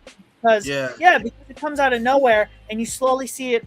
You slowly see inklings of it, but then when it hits you, you're like, holy shit. You know what I mean? And I think them jumping to that point at the start is making me question whether or not they even have a solid character arc for her, or if they're just gonna like forget that this even happened and then just start her character from the beginning and the other one. You know what I mean? Because like they're making a lot of large and sweeping changes that, you know, I'm not opposed to people making changes to characters for the sake of telling a story, but these are such large and sweeping characters that I wonder if we're telling a story that even is remotely related to Jean Grey, or if we're just using the name for some kind of marketing. You know what I mean? And the thing is with me is like I'm like how you mentioned her upbringing, because I didn't like the fact that she was just like in foster care and whatnot, and her sister were runaways. Because all my memories of Jean Grey from reading comics or watching me was that she came from a loving home with a mother and father that just like wanted the best for her, which is why they took her to introduce her to Xavier and had her study with under in Xavier's mansion just to keep her safe. So the fact that they were doing the typical runaway teen with dangerous powers trope, I was like, it's kind of cookie cutter. Cause I thought the sister, even though I thought the sister, in terms of the arc of, you know, dealing with like loss and grief, I thought like, okay, that made sense and kind of like juxtaposing that with what Peter was going through, especially towards the end when they resolved that with Aunt May's speech. I thought that was fine, but I didn't think that, like, I didn't need the sister. I didn't need the change of like, oh, like she had a sister that had that had the same power that she had. I was like, there's no need for that shit either, because I didn't even know she existed. To be fair, I thought I didn't know Gina had a sister at all. I don't know. I didn't really think that she had that relevance of a comment in the comics anyway. I don't even know who she is, so there's that. I think Sadie Sink did a good job did a pretty good job of what she was given. I like the way Jean's abilities look, especially when, you know, they get amped up after she realizes her sister was killed. She gets telekinesis. She did the classic Professor X thing where everyone like freezes and stops, like how we've seen them in, like, you know, the previous X-Men movies. And I remember I was telling my coworkers like, oh yeah, like, because they're talking about how powerful she became toward the end of the show. I'm like, bro, like, listen, if she thinks she's powerful just now, like, imagine changing that line when they do Dark Phoenix. Like, that's gonna be nuts. So I had that little like, I like the way they did her powers in this. Again, like the way her arc ends, even though again the way she starts as a cookie cutter, you know, rebellious teen runaway villain. I thought that was like, but I thought the second half I thought she was a little better. But yeah, it did feel out of place. I would have preferred, like what Rose said, like Mr. Negative. I thought would have been a better choice. And I feel like it would make sense because people already have a reference of him due to the Spider-Man PS4 games. Also, side tangent, a lot of the combat in this movie, and I noticed it, especially with the gadgets and stuff, felt very Spider-Man PS4. I liked it a lot. I'm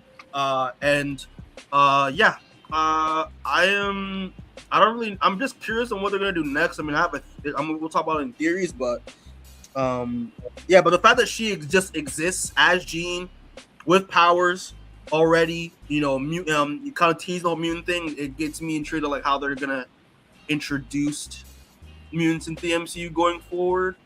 Everyone fucking hates him now. I'll say that. Well, TikTok is like a wasteland. Yeah, they're supposed to. Not everyone's supposed to love mutants right away. So, bro, everyone's using the M slur. It's so I know bad. They're gonna.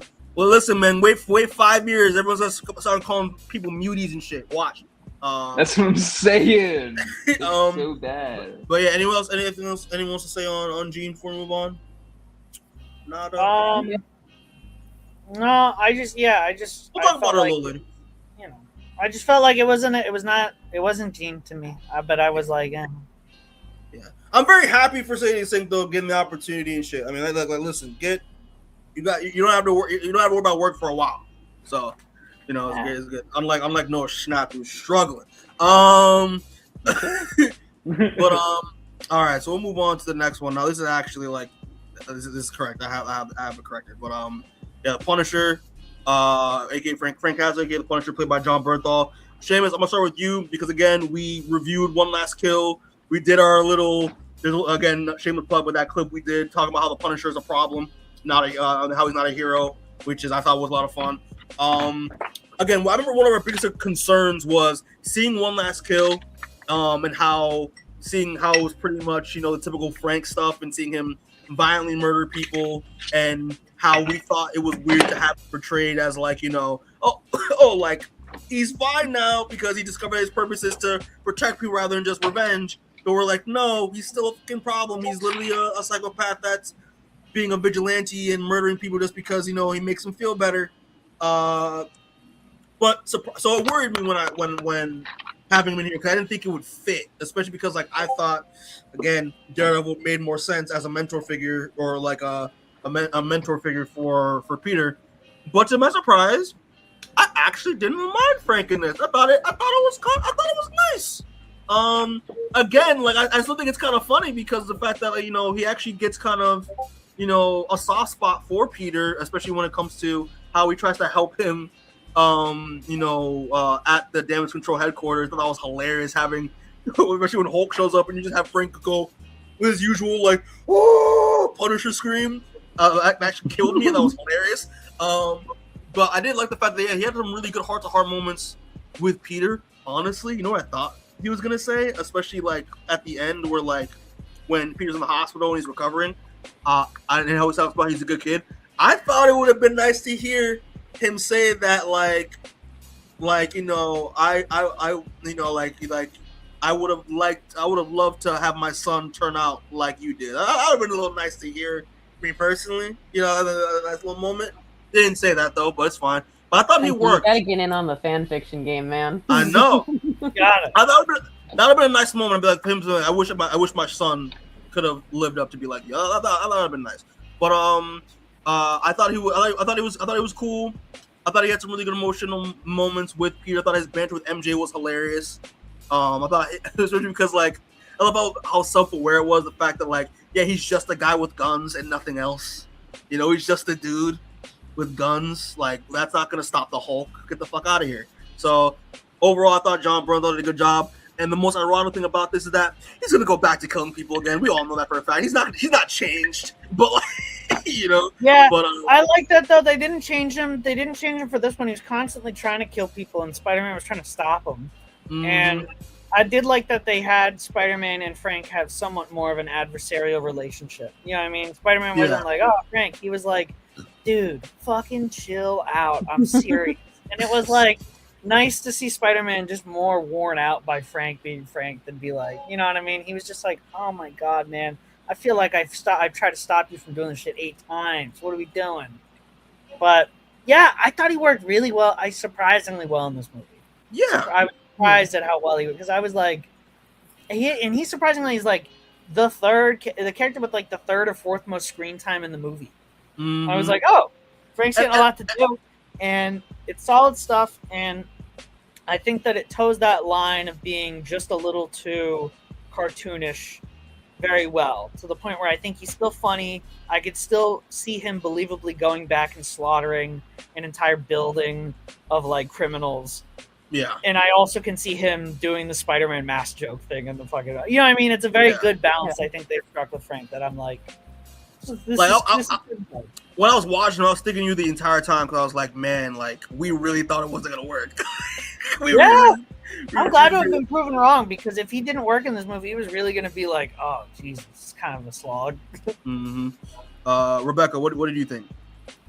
I thought he did a good job. I think, like Seamus said, he had a good balance of being funny and still being the Punisher. Mm-hmm. I think, personally, I would have liked it a little more if they just acknowledged a little bit more how fucking crazy he kind of is. They did a little bit, though. Like, Peter just, like, again, this is just nitpicking. Peter was a little cool about him being shot, but otherwise, I liked the relationship. I thought it was good chemistry for the movie. Like, I like the joke when Jean goes into his head and it's like, man, this guy has fucking issues. I like that. I thought it was funny. But, yeah. Ro, what do you think, man? Then we'll move on. Yeah, I think Jon Bernthal did a good job in that role in this movie. I am going to listen to this advice and judge the movie for what it gave me, not for what I wanted it to be. And so I think he did a really good job with that cunty voice he conveyed when Jean took him over, you know? Yeah. I think Jon Bernthal definitely did his best acting in this since Punisher season 2. I mean, Daredevil season 2. Yeah, for sure. I was going to say, I think this and the honesty for both Tom Holland and Jon Bernthal made me go like, okay, all right, they are good. They are solid actors. They aren't like, because like when I watched The Bear, I'm like, ooh, Jon Bernthal's good in that, but in everything else he's kind of like just it's okay on. But like these last two, I was like, okay, he is good.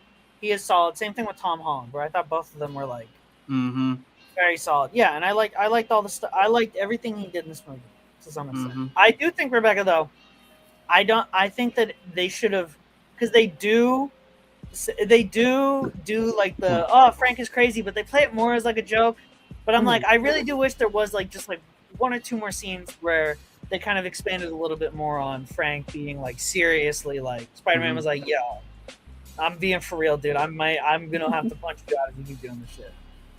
Oh, but they did kind of go into like a little bit of a nod to like the paranoia of Frank, especially with all those booby traps he had in that place. That's what I'm saying, but that was for like a Looney Tunes laugh. You know what I mean? Yeah. Also, like, seeing him in the bathroom was hilarious. Just seeing him walking casually in a bathrobe, and like there's like this man just casually walk around this place in his like dad bathrobe, knowing that all this man does is kill people is hilarious to me. It's good. Yeah, but yeah, that's all I gotta say. So we'll move on to the next one. I'm actually very excited to talk about this one. But yeah, we're gonna be talking about Bruce Banner, aka the Hulk, played by Mark Ruffalo. I'll say this real quick in terms of I'll split it into the two aspects, but of the character. But him as Bruce Banner, thought it was nice seeing him again. Like the fact that like he was I like his banner at with Peter Parker at ESU, and how I like the fact like again like when going into those themes of like kind of Peter taking shortcuts instead of like focusing on doing the right thing and doing the responsible thing, because he acknowledges foreshadowing with like inhibitor cars that like the shit he's tampering with is dangerous and it is going to probably have negative effects not just him but just like the entire world as a whole. So I like the fact that that he kind of was a guiding figure, giving him kind of like a little bit of a cautionary tale, cautionary wisdom. I thought that was really great. Him as the Hulk, I thought was awesome. I think it's some of the best Hulk stuff we've gotten in a long time because we've gotten Professor Hulk since Endgame. So it's been a good amount of years. So like I love the fact that we did kind of get him back after Professor Hulk when Jean was taking him over, but then to have because I love how Spider-Man, about Peter warned her again, you're messing with the Hulk. The Hulk is not to be trifled with, obviously.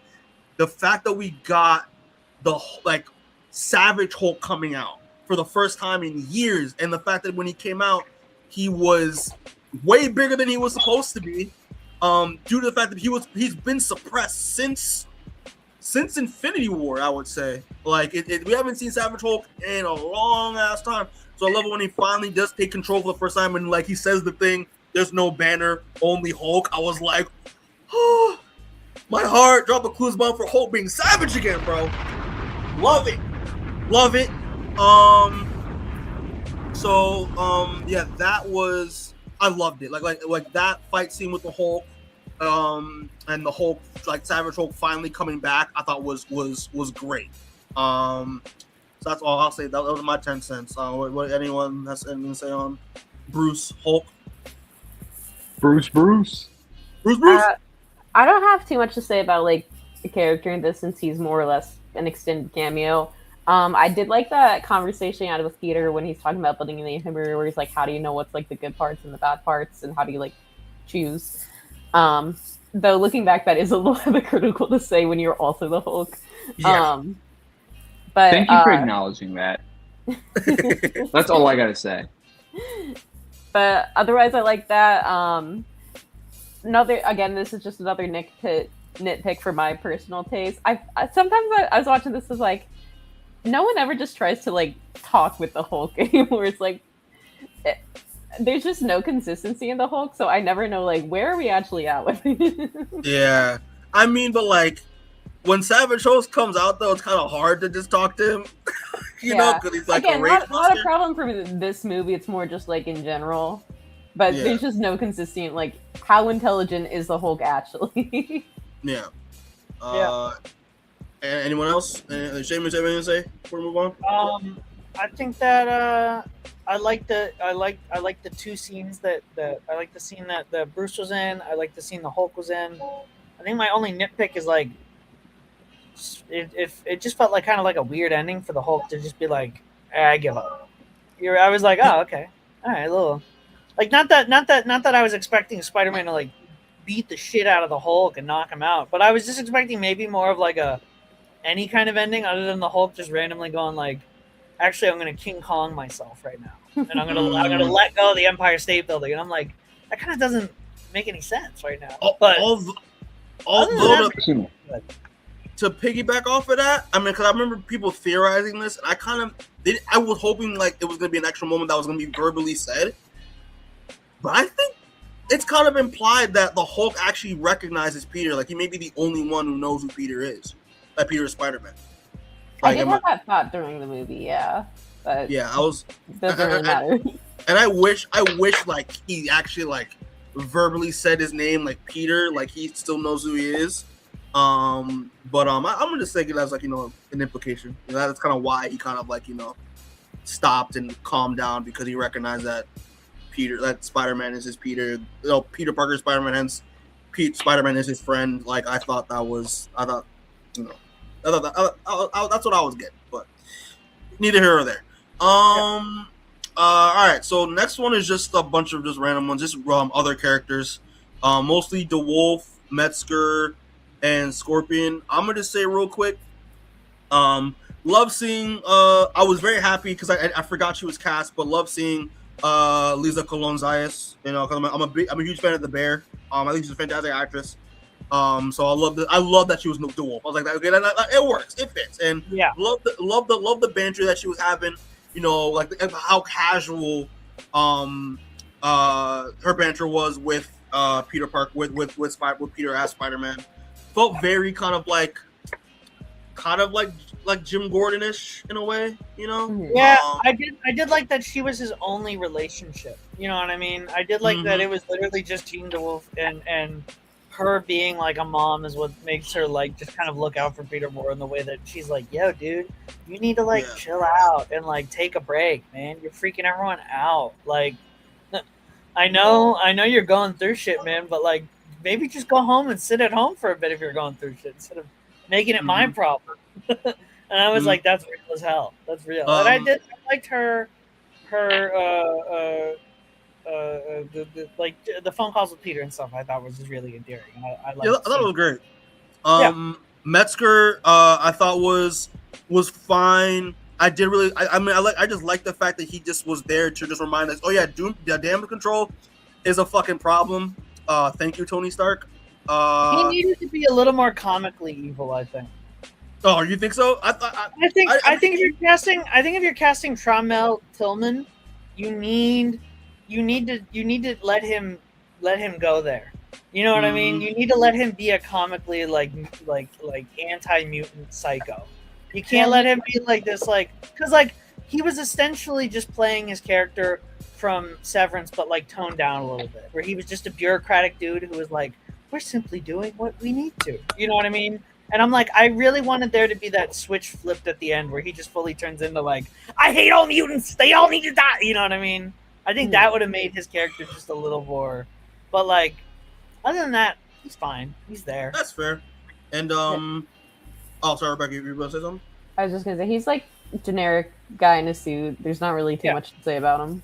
Yeah. Michael Mando as Scorpion. Listen, I was happy that like he just came back and like was Scorpion for a bit. I wish he was more utilized. Even though there was that really cool fight. I thought that fight in the city where Spider-Man man spidered out for a second.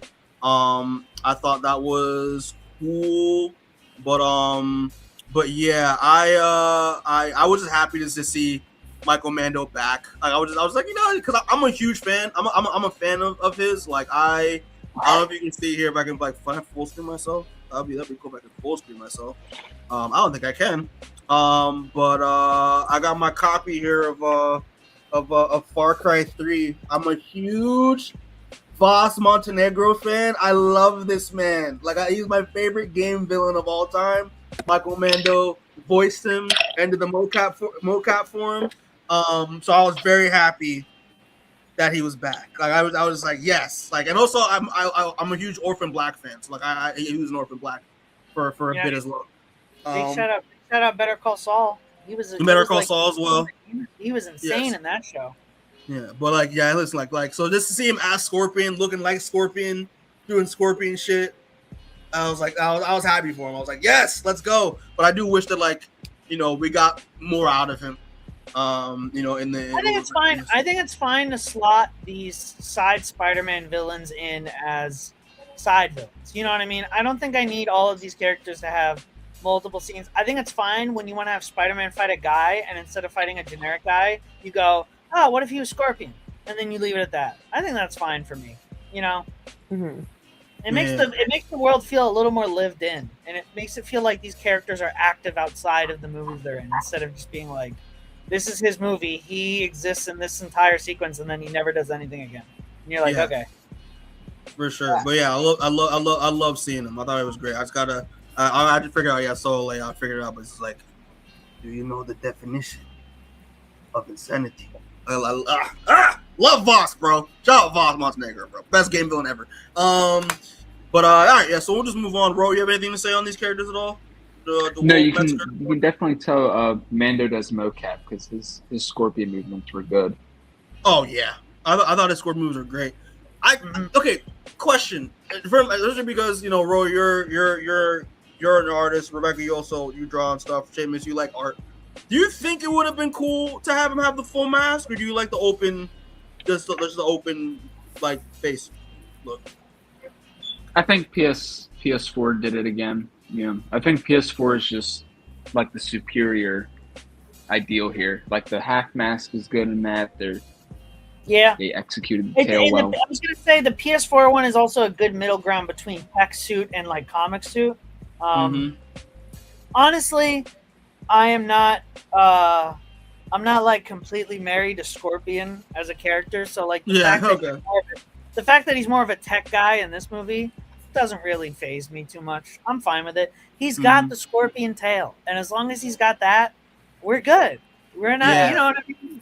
I think Scorpion always looks a little goofy just by the nature of the character. I think here, they kind of grounded him as much as they could while still giving him a costume with the tail, Mm-hmm. So I think it works in this.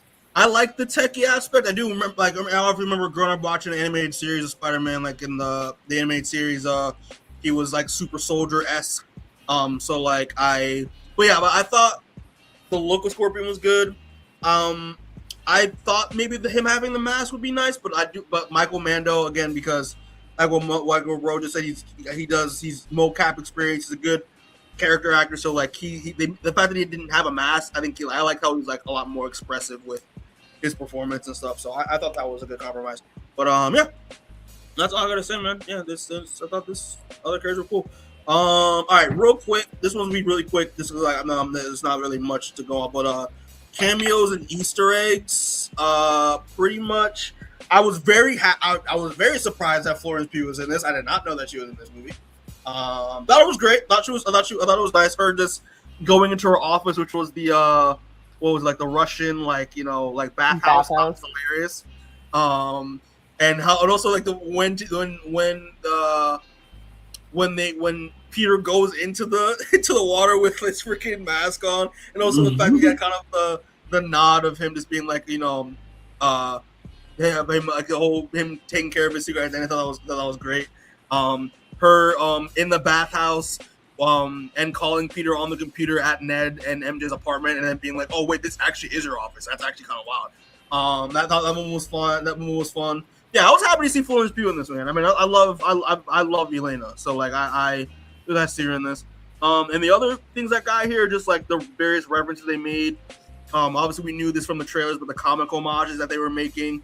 Seeing Boomerang, seeing Tarantula, seeing Scorpion do one of especially in the montage, having Scorpion and Spider-Man fight, doing that iconic Scorpion Amazing Spider-Man cover was awesome too. Here's what I forgot about. I didn't know about. I didn't know they did freaking what's his name? Was it Road Ram or whatever in this? Ramrod. I was surprised that he was in this. I was like, okay, that's really cool. And they did his cover as well. His issue was Amazing Spider-Man. But I gotta give props, bro, because I was like, I forgot this nigga was in this movie. Yo, shout out to freaking Cronin playing Tombstone, not once but twice, because he was Tombstone in Into the Spider-Verse as well. So they just brought him back in this. So yeah, drop a goosebump for Cronin, bro. That was played. I liked all the villain cameos at the beginning. Yeah, I was gonna say, side note, I feel like Tombstone's just been showing up in a lot of stuff recently because he was also in Spider-Man Noir. Yes. I don't really have a point. I just thought I didn't know he was like in motion still.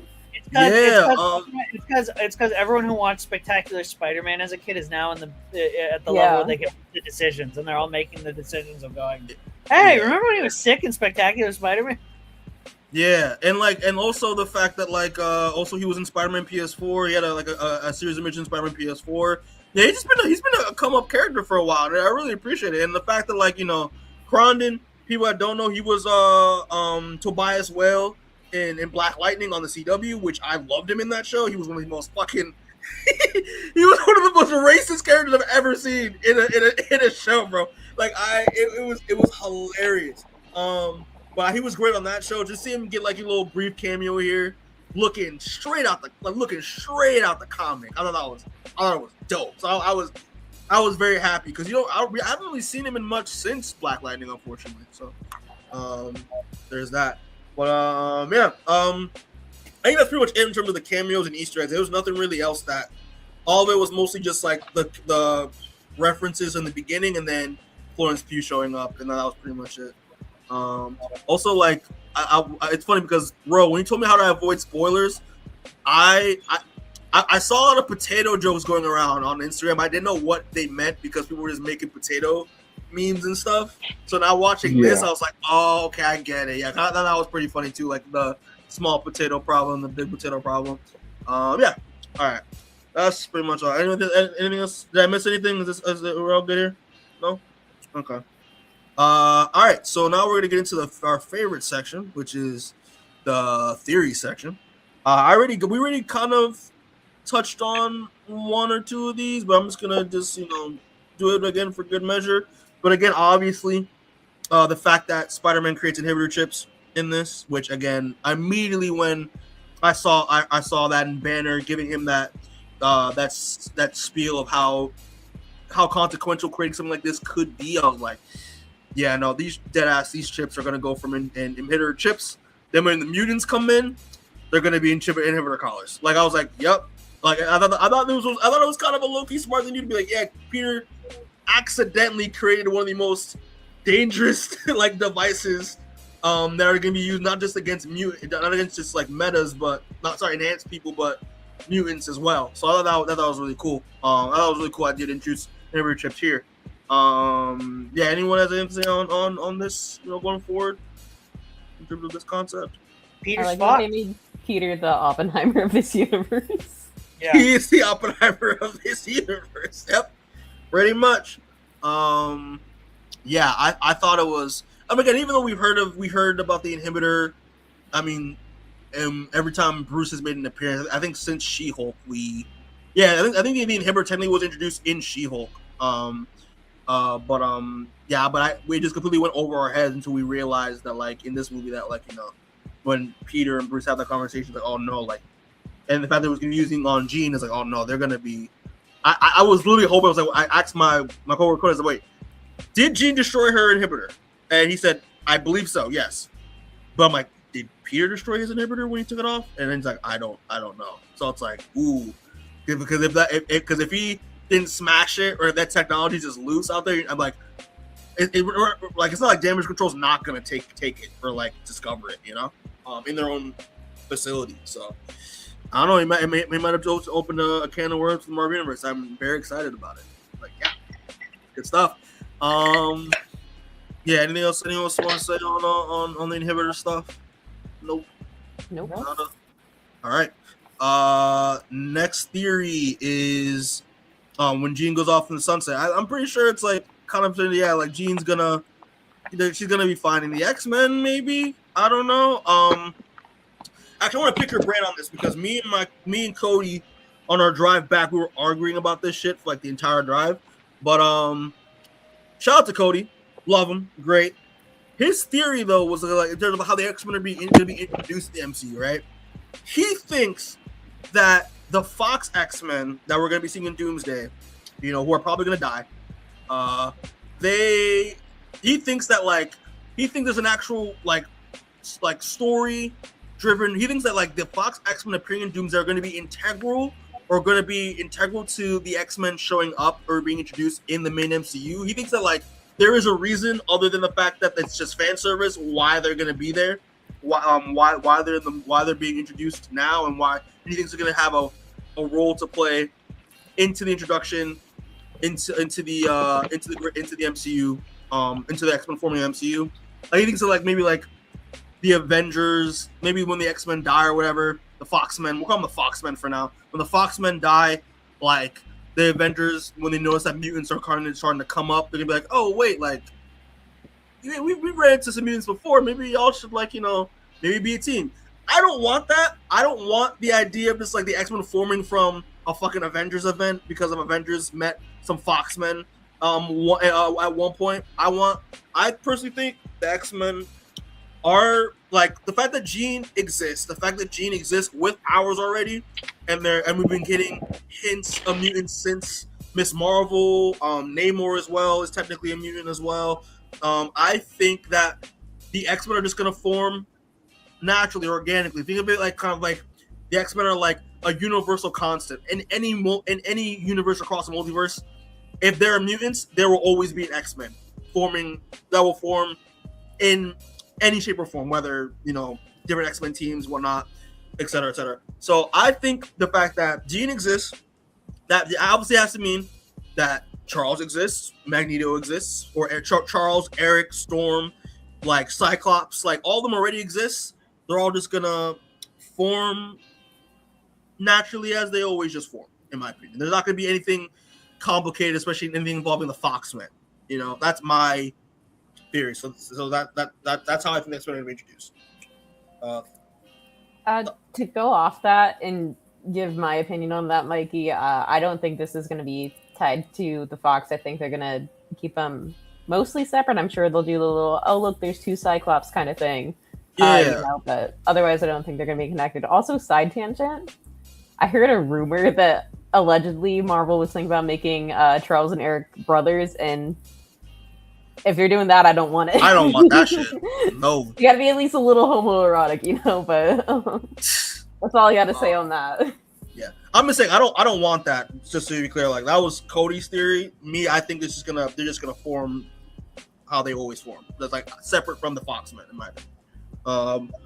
Ro, man, what about you, bro? What do you think of this theory? You think what do you think what's in Jean's future after this? I really can't. Oh, I think we lost your audio. We lost your audio there for a second. I think it's Jean. I don't think Jean wants you to talk. I don't think she wants you to talk about her future. Can you hear me? Yep, you're good now. Okay, because I took my headphones out before.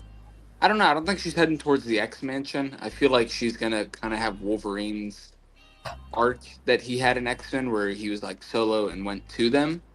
I feel like maybe the X-Men will already be like kind of partially formed, but I'm at least hoping they keep, the OG X-Men. I don't want, we're gonna have Storm in them. We're gonna have, the 76 X-Men, which is the most popular, but Mm-hmm. I would like the black and yellow suit X-Men first, and you want like what? You want the like first class like X-Men? Yeah, like I want first class for sure. I want that too. I love like I'm a fan of the X-Men First Class comic that like Roger Cruz drew like back in the 2000s. So like I would love that. Seamus, what do you think, bro? Give me your thoughts. Blow your nose real quick, and then give me your thoughts. Good. Okay. I don't know. We're gonna. I'm waiting I'm waiting to theorize about any X-Men stuff until tomorrow if they announce anything. Oh, it is tomorrow. Oh shit! I didn't know it was the 14th. Yeah, because people let them know D23 is tomorrow, and then it's rumored we're gonna get a bunch of X-Men castings and stuff. So, I'm gonna wait until then to say anything because I genuinely just have no. I've already heard all the rumors for who they have cast. Yeah, I like some of them. I don't like others. If the rumor is true for Storm, I called that shit. So I'm just I haven't heard anything concrete about Storm. The only ones I've heard about are Rogue, Beast, Cyclops, and Emma. That's okay. The only ones. Emma. Yeah. I've heard. No, Emma's already confirmed. Like, they already confirmed Emma. So like Emma, which is Samara Weaving. Cyclops. I saw a casting, but I don't know if I like it or not personally. Yeah, well, Deadline's been reporting all 4 of these as fact, right?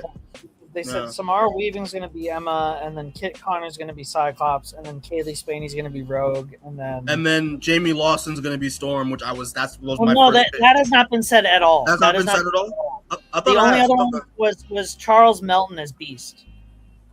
Oh yeah, that's right. I don't know how I feel about that.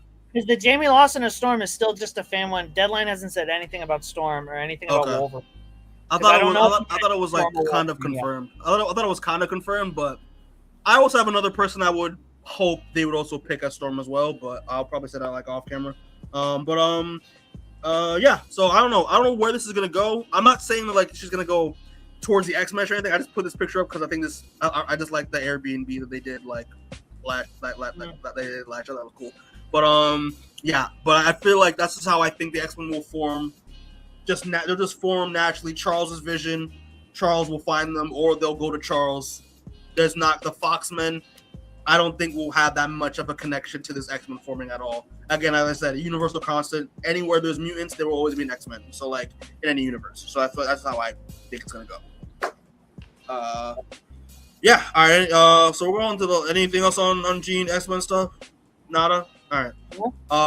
Last theory I got is we saw a post-credit scene, a little brief one where we see Spider Tracker locate Spider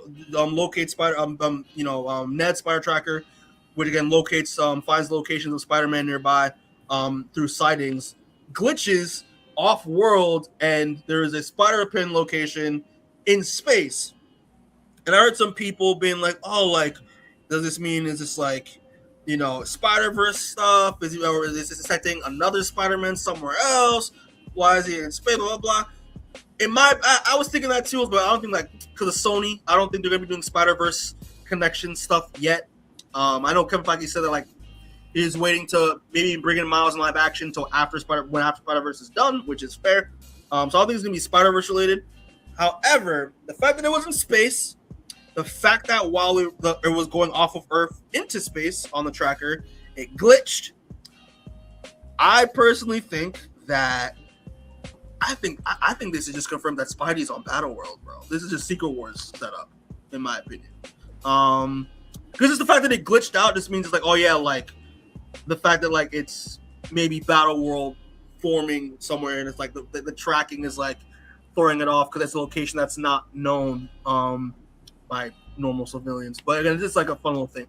But I just think it was just a little Secret Wars tease, Battleworld, Spider-Man on Battleworld, and then also the fact that I didn't have the image of Venom, but the symbiote is still in the MCU after No Way Home and Tom Hardy going back into Sonyville. It's just maybe teasing the fact that Spider-Man will get the black suit. Probably in Secret Wars, whenever the fuck Secret Wars comes out, because Marvel's such a mess at this point. I don't even know what the production plans are in place for Secret Wars yet. So that's my thing. It's like it's just Battleworld. It's a Battleworld tease, in my opinion. Not Spider-Verse stuff. Just Battleworld, Secret War stuff. Anything else y'all want to say on this? What do you agree? Do you disagree? You have any thoughts? All I say is, I was reading some of the Doomsday leaks. Obviously, no way to confirm if they're true or false until the movie comes out. So, based on what I read, I'm assuming that has to deal with this end credit and like incursions stuff. But that's all I'm going to say about that. Yeah, and the fact that it's just like empty with like some stars, it probably just means like a bunch of incursions happen. There's only one location, which is Battleworld. So I don't know. That's what I was thinking. But yeah, Ro, Seamus, anything you want to say before we give our final thoughts? I think that's what it is too. Some people were saying Tobey Maguire. At some point. That's what I was reading for the leaks. It could be too. I mean, again, like Battleworld is, well, at least I'm going off of like 2015 Secret Wars, obviously, which is the image on the right, but is the culmination of different universes into one Earth, into one world by Doctor Doom. It could also, people have been speculating that like, it's going to be like Secret Wars is going to be a cameo fest. Everybody's coming back from everywhere. So it could be Toby as well. We don't really know because, Secret Wars is a little bit, still got some time till that movie comes out. But yeah, you could also be right as well, bro. It's still not off the table. Yeah. All right. So we'll move on. All right. So people, give me your final thoughts on Spider-Man: Brand New Day, and what would you give it again out of 10, just to solidify it?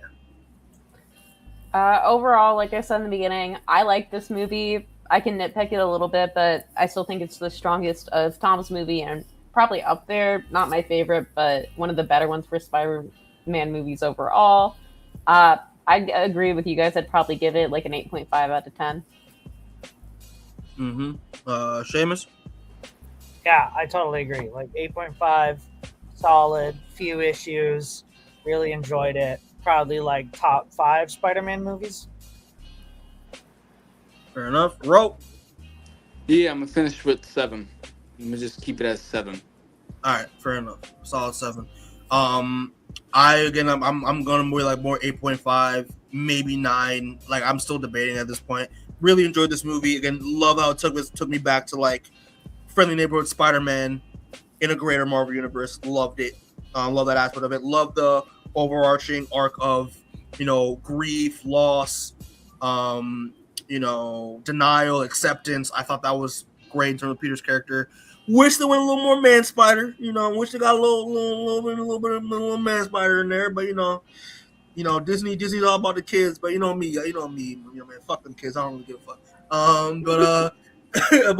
Yeah, I enjoyed it, and I'm really looking forward to seeing what goes next for Peter, what goes next for some the other characters as well that we've seen. And yeah, man, I again, this is not better than Spider-Verse. Obviously, Spider-Verse is the pinnacle. It's the GOAT, never topping it. But for the live action adaptations, I think this is the best we've gotten in a long time. And shout out Destin Daniel Cretton again. You killed it. I want you to continue doing more stuff with Marvel. I thought you did a really great job. Bringing that magic back. Loved it. So overall we'll give it like 8. We'll say 7 because Ro got a 7, 8.5. We'll say 8 average overall. Out of 10. Yeah, definitely go watch this movie if you can still get tickets. I think like the hype is kind of maybe dying down. Mind you, this movie made $1 billion in like 7 days, which was fucking insane. So like people are actively trying to watch this movie and rewatching this movie. So if you can see it in the theater, definitely recommend go seeing it in the theater for sure. If you've seen it in Adobe, see it in Adobe because that's what I did. That shit was awesome. So it's an IMAX now too. It's an IMAX still as well? Okay. Yeah, because they ended the Odyssey early, so they can put this in IMAX because it was bet. Okay. But yeah, real quick, anyone got any recommendations? Anything you've seen, read, you want to plug? Actually, real quick, because since you're our guest, man, I should have done this a while ago since you've been on been guest starring with us. But you want to plug the book? Because I know you just dropped something.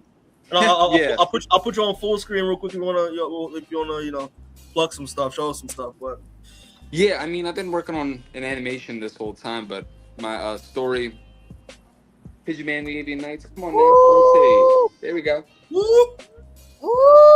This story is. I lost my heart in Battleworld. Pidgey Man and the Avian Knights. All right. Yes, sir, man. Over on Instagram. Yeah, go. What Webtoon? Is it on Webtoon?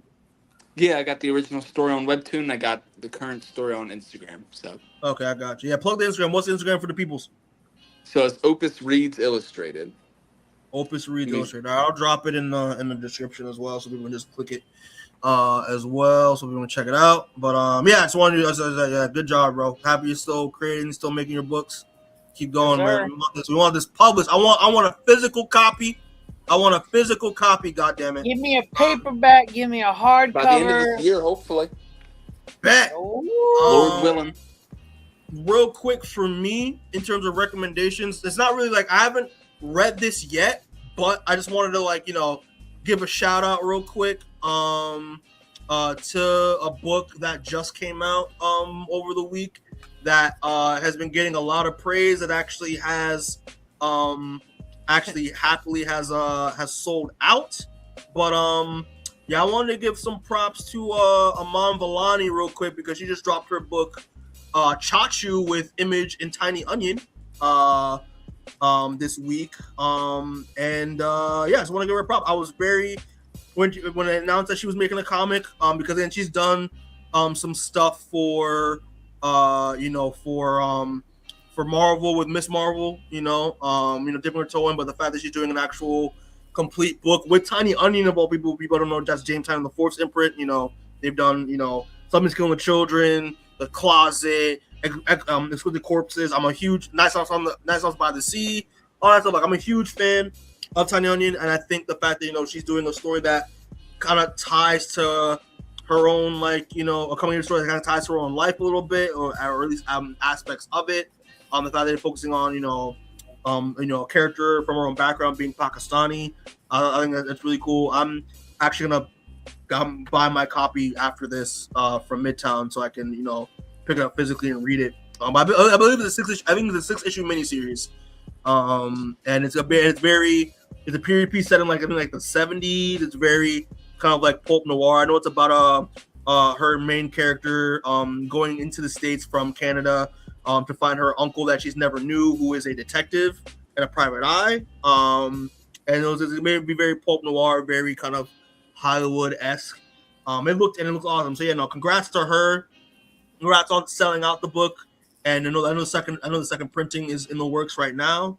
And yeah, from what I've heard from interviews and seeing people's reviews and stuff, I think it's going to be a big hit on her hands. So I'm actually very proud and respect and give her mad props as a nerd for making that next step as a now a creator. Because we haven't seen the MCU in a minute. So happy you got this going for you. So yeah, couple clues bombs from Milani real quick and Chachu. All right, Rebecca, Seamus, anything you wanna recommend? Rebecca, you have anything you want to recommend to the peoples? I don't got anything this time. I've just been watching X-Men 97. I mean, I just watched a new episode on my lunch break today. Yet? No, I still gotta do the finale, but otherwise, I've seen every other episode. Well, this episode is the finale, right? Yeah, I watched it. I watched it as well. It was great. You like the finale? I like it, yeah. I did not like what was going on there. It stunk of what crazy. It made me mad. That's crazy. Dude, they ended it like Dragon Ball. I mean, they did, but but the whole episode as a whole, I thought was kind of wild. I thought was some good shit. Seamus, what do you want to recommend to the peoples? Play some Marvel Tokon. Anyone with me, please. Run some sets with me. It's such a good game. I'm trying to think of what I read this week that was, I don't know. I feel like whenever I get behind like this, I just default to just reading the big books. You know what I mean? And it's I'm not going to recommend Absolute Batman because everyone who's watching this is probably already reading Absolute Batman. Yeah. I'm behind as hell as well. And now that I'm behind, I'm reading back issues and stuff now. And I'm also staring at my compendium of Bitter Root every day because I'm so behind. I should just read that instead. But Mikey. Yeah. So you better root for Fright Month because that's gonna be around the corner.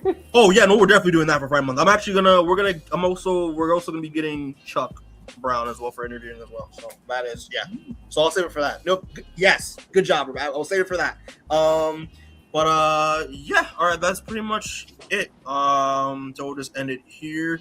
But yeah, peoples, thanks to everyone who are watching this or will watch it. Appreciate it. Please, if you haven't already, hit the like button, subscribe, hit the notification bell so you know when we drop new content. Again, slowly but surely, again, a lot's been going on. We have lives other than this, but we try our best to pump out stuff for y'all. I promise. Again, like, I'm trying with the clips. I'm trying to get shorts out, but also I'm lazy. So like, you know, it's a lot of work. It's a lot of work. But you know, I try my best to get out some new stuff for you. But real quick, just some quick plugs. Please, if you haven't already, please go check out our last After Dark we did 2 weeks ago, talking all things San Diego Comic-Con, all the announcements from comics, games, all that stuff. You know, the Marvel stuff. Check that out. The reaction we did, me and Rebecca, for Clayface, that one, which was a lot of fun. You know, me and Seamus, our Supergirl review. Me and Seamus doing Sunstone for Pride Month. Again, great. You know, check out, you know, the rest of the After Darks, the reactions, the clips that are there, even though there should be more of these shorts as well. We, you know, to put a lot of hard work, what we do, when we can, and we appreciate the support, as always. Again, if you've seen Spider-Man No Brand New Day, what do you like about it? Do you like it, dislike it?